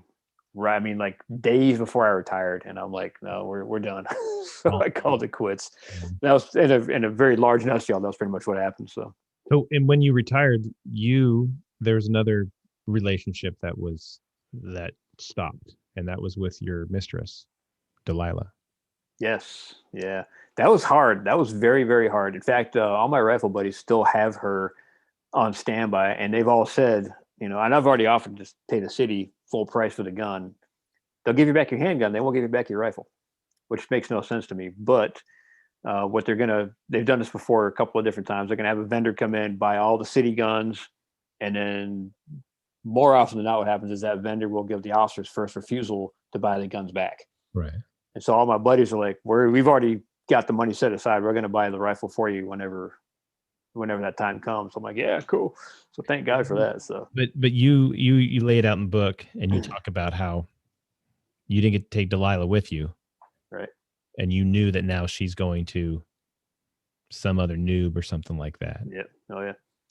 I was very fortunate that I had a guy who's a really good buddy of mine. He's a lieutenant now up in internal affairs, and he was actually assigned the weapon. Don't ask me why internal affairs got it, but they got it. And so I left a note in the case describing the whole scene with Dave and the whole 9 yards and the name, and said, if you rename her if you want to, whatever else, but he saw that and he called me and he goes, hey, I just want to let you know I've been hanging on to this thing until I found the right guy to take your weapon. And so I made sure that the right guy got it, and I'm keeping a close eye on him the whole 9 yards. I'm like, dude, that's awesome. So cool. Somebody that he knows is going to appreciate it as much as I did. So, cause I was, I had two shootings on the street with that gun. So plus obviously took down Dave's killer. So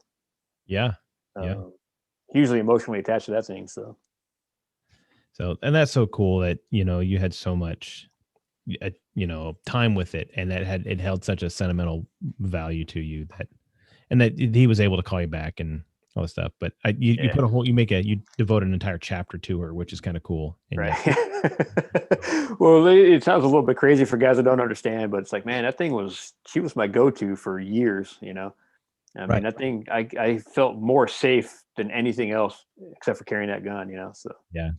So I'm going to read one more thing, or actually two. I got two more things I want to read. And there's so much more to this book that we could go off, and we are, shoot, man, this is probably one of the longest podcasts that I've had. I know. But that's cool because this but there's so much more to this book, and you got a ton of stories that are in here. And but what you say right here is, when I made it to the net squad neighborhood enforcement team, there was, of course, a whole new sense of pride, so much so that I spent 16 years with this squad, and although I tried out for a couple other details, I knew it was home for me. Basically, we were still patrol, half plainclothes, half catch-all squad for cops who didn't know who else to call. My joke was always, when cops don't know who to call, they call us. It was a little more training, a lot more freedom, and a hell of a lot more fun. Plus, our uniform was jeans and t-shirt, my badge fastened to my chain around my neck, and no radio calls. Oh, heck yeah, sign me up. Of course, being out of uniform was on a semi-rotating basis, but I was still just as happy in a marked car. When it came to uniforms, I didn't really have a problem until new uniforms were approved, pajama uniforms. There was some resistance to this new outfit. There still is to this day, but after a year or so, I made the leap and tried it out. Here is the kicker. Traditional uniforms come with the badge holder pre-sewn into the shirt. It makes affixing your badge to your uniform easy. This was a no-go for me with the new uniform instead of the traditional metal badge that is soldered, hammered, stamped, pumice, brushed, and polished so that it glistens in the sun. There was a cloth badge already attached to the uniform. A cloth badge? In my opinion, a cloth badge is no badge at all. Seriously, if it is bought from a uniform store and made of thread affixed to the with Velcro or what have you, then no. My badge was made from real metal, so to galvanize the public's trust and to wear over my heart like a shield. It was earned from pure dedication. Okay, yes, it came from a box in a warehouse that some clerk plucked off the shelf and delivered to the graduation ceremony. But for me, standing on stage when the chief of police handed me my badge and gave me his 10-second spiel, it may as well have been made out of solid gold. All that I fought for was right there in that shiny piece of tin. And guess what? I was wearing it every day around my neck, pinned to my chest, or on my belt. I was representing the department. For those who have forgotten the significance or maybe never understood it in the first place, I'm sorry, but the badge is a big deal, and it should be honored as such. Okay, I'm off my soapbox for now. Yeah, I mean, I got a couple of my buddies that are, they're kind of looking at me sideways like, dude, it's just a friggin' badge. What's the big deal? Well, it is a big deal. I mean, look what you did to earn that thing, and Right. that's a representation of, your accomplishments and your duty to be out there on the street, putting your life on the line every single day. And that's, for me, that's the number one representation of what we are, Yeah. And then of course you've got close followings of like your conduct and everything else and your professionalism, so forth and off. But the badge is where it starts, as far as I'm concerned. So Right. And I remember we got cloth badges. We have, actually, it's kind of interchangeable on our uniforms, and you can wear cloth or you can wear the metal. And there are people out there that are like, you don't even have a real badge on, while they're drunk or they're fighting you or they have mental issues or whatever, and they're screaming at you and you're trying to take them into custody. And they're doing the whole, you don't have any right to, you don't have a real badge. They look at it. Some people look at it, and that's just their knowledge of. Now, I like the Velcro badge sometimes, because you're going to be, crawling in the dirt, or, you're going to be putting a rifle into your shoulder to shoot it. You're not knocking your thing off, and you don't have this extra thing in the way. However, so that's where the Velcro comes in handy. It's pretty cool sometimes, but no, I agree with you. There is a lot to the metal badge that we put our lives into. We put so much of ourselves into that, it means there is such a meaning to it. yeah, it is a little on the dramatic side, Yeah. but that's just how I feel. And I mean, I hope that there's a lot of other guys that feel the same way. And if if nothing else, it can just be a reminder of why we're doing what we're doing. Yeah. exactly.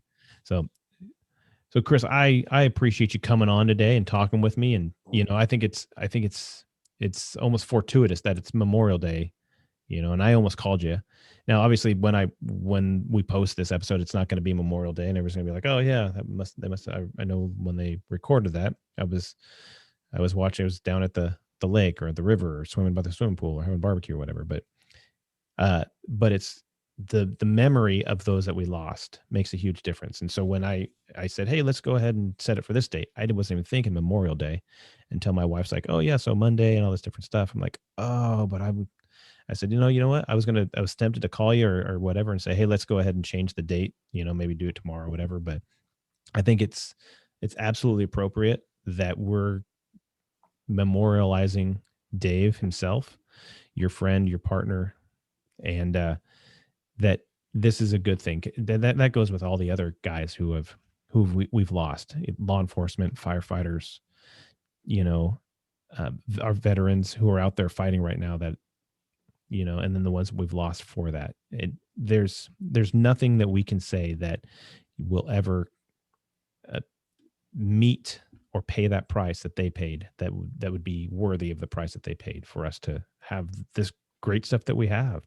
So I totally want to just show my respect and admiration for all those that have given this and sacrifice for us, and remember you guys, and then the families that paid that price and let us have their family members to keep our freedoms and keep us safe and keep us being able to live the life that we live. So thank you so much for coming on today and doing that. And before we go, I do want to, but do you have any final things you want to say before we kind of start closing the book on this one?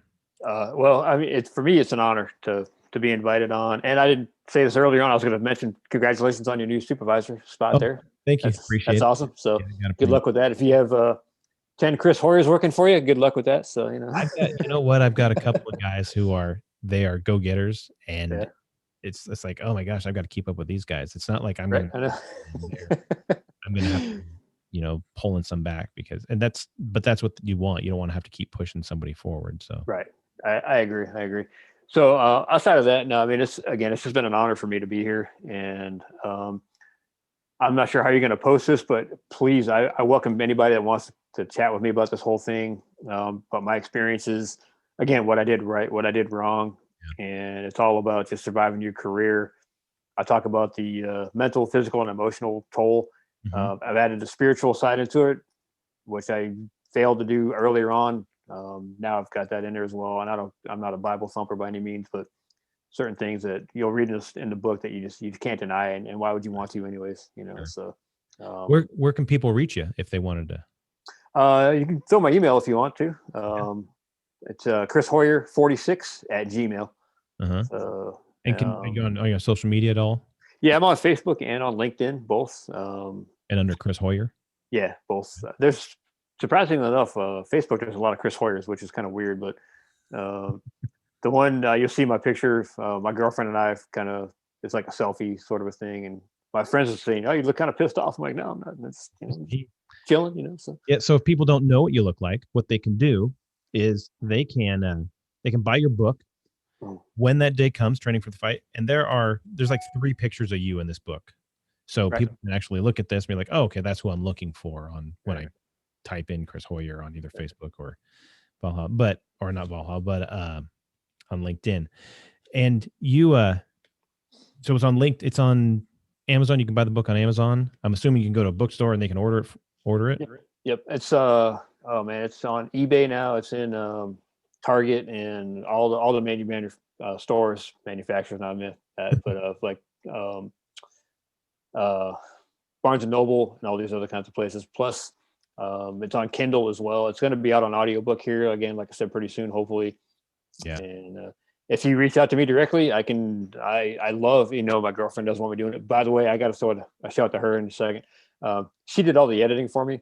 Oh yeah. And I give away more than I sell, which we're trying really hard to stop doing that. But if you guys, I always pay for the shipping if nothing else. If you guys want, I'll mail off a signed copy if that's something you like. For me, it's like, okay, I think it's kind of weird that I'm turning into that guy now that I'm actually signing books and stuff for people. It's like, Yeah. I'm just a regular street cop, man. I don't know about all this other shit. Yeah. But Yeah. When you said, "Hey, I'll as soon as I get a new batch, I'll send you one," and I said, "No, I'll just go buy one." It's yeah, right. So, that's not very expensive on Amazon or whatever. So yeah, and I mean, I try to keep them cheap. They're only $13 for the hard copy, and I think it's like 4 something, 3 or 4 something for the Kindle version. So, and I'm not sure what the new one's going to be for the audio version. Still, I'm not a marketing guy, so I'm not sure how to do all that yeah. stuff. But, So what's the shout out you want to say to your? so my girlfriend Natalie Riley, she's obviously the editor. She made it to where it's readable for cops, because you said it first, so I'm gonna piggyback off you, since we're not that bright. We need help with certain things. So the way she formatted it, you can see that it's spaced well, and it's a very, very easy read that way. The way she got it all formatted properly in the whole 9 yards. But what she does, and I invite guys to reach out to her and me or both, is an organization called Nothing But Love Notes. Nothing. Yeah, in fact, I'm gonna get before we go, I'm gonna have to get your information, because today is going to be a special day for us, because we're going to find a cemetery and probably go put pennies on all the grave sites that we can find. Oh, that's cool. But normally what she does is she literally, let me see if I can grab one here.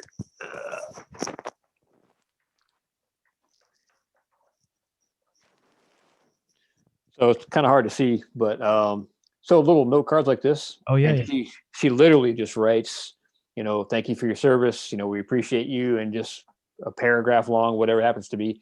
Mhm. And we will literally just, anytime we're out and about, we'll see a veteran, or we'll see a police officer, firefighter, nurses, doctors, teachers, you name it. And we're just, and it's all just about the appreciation for what they're doing for us as a community. You know what? That's awesome, because that's why my vision of this podcast is to just tell those stories of those folks that you just said.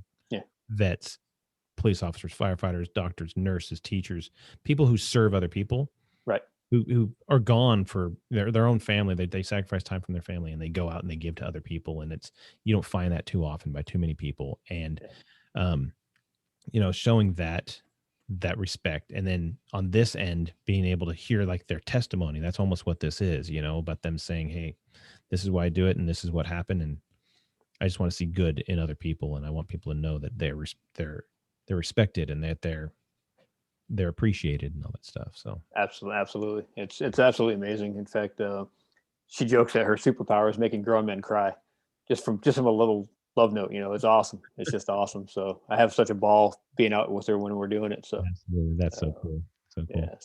Yeah.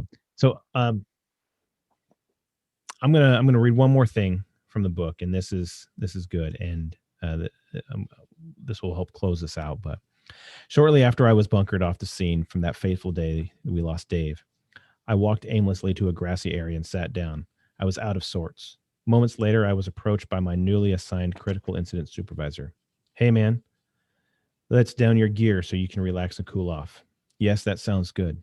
I took off my gear piece by piece as my supervisor went to close the tailgate of the Tahoe. I snatched my Kevlar helmet from him. He tried to take it back from me, but I held it tightly to my chest and gave it a harsh tug while turning away. No. I was still armed with my .30 caliber, but the helmet suddenly felt like my security blanket. And yes, I admit it. I have no idea why. Of all the gear, my helmet was my sense of security, but it was. I went back to my happy place in the grass with my helmet. My head turned slowly back and forth. I could probably have stayed there all night. My sidekick supervisor as well was well aware that alone time was what I needed most. Only the upper brass was allowed to approach me, along with the other 5 members of this new brotherhood, a brotherhood to which no one wanted to be a part of. Of course, later, when the dust settled, we were more than honored to be. I was briefly able to compose myself as I watched a sea of blue arrive and scramble about the major intersection we now owned. My composure was short-lived, however, as each commander-in-chief would approach and offer hugs, thanks, and tears. Damn it, I just finished bawling, and now again, and then again. Some of the kindest words I have ever heard and still use during my response to these critical incidents are, I'm glad you're okay. I was not okay, of course, but over time I would be. There is not a day that will ever pass that I won't think of David. The bad guy fired 6 rounds that day, 3 at David and 3 at me. Dave caught 2 of the rounds. 2 of the 3. I caught 0. Did I mention survivor's guilt sucks? God forgive me for saying this. But if and when we lose an officer, let them not suffer. As for the ones left behind, let us be led by the hand of God. And as for David and the bravest of those who have fallen, until Valhalla, I love you. And that's not something that you get too often. And this was a great book, and I'm glad you reached out to me and we were able to get this going. And so on behalf of me and everybody I know, thanks for writing this. And I know a lot of people are going to read it, and they're going to really like this book. So at least I hope they do. So I do too. And again, for me, it's an honor. It was a very easy write for me, if you will. In fact, I encourage everybody, because everybody's got a story.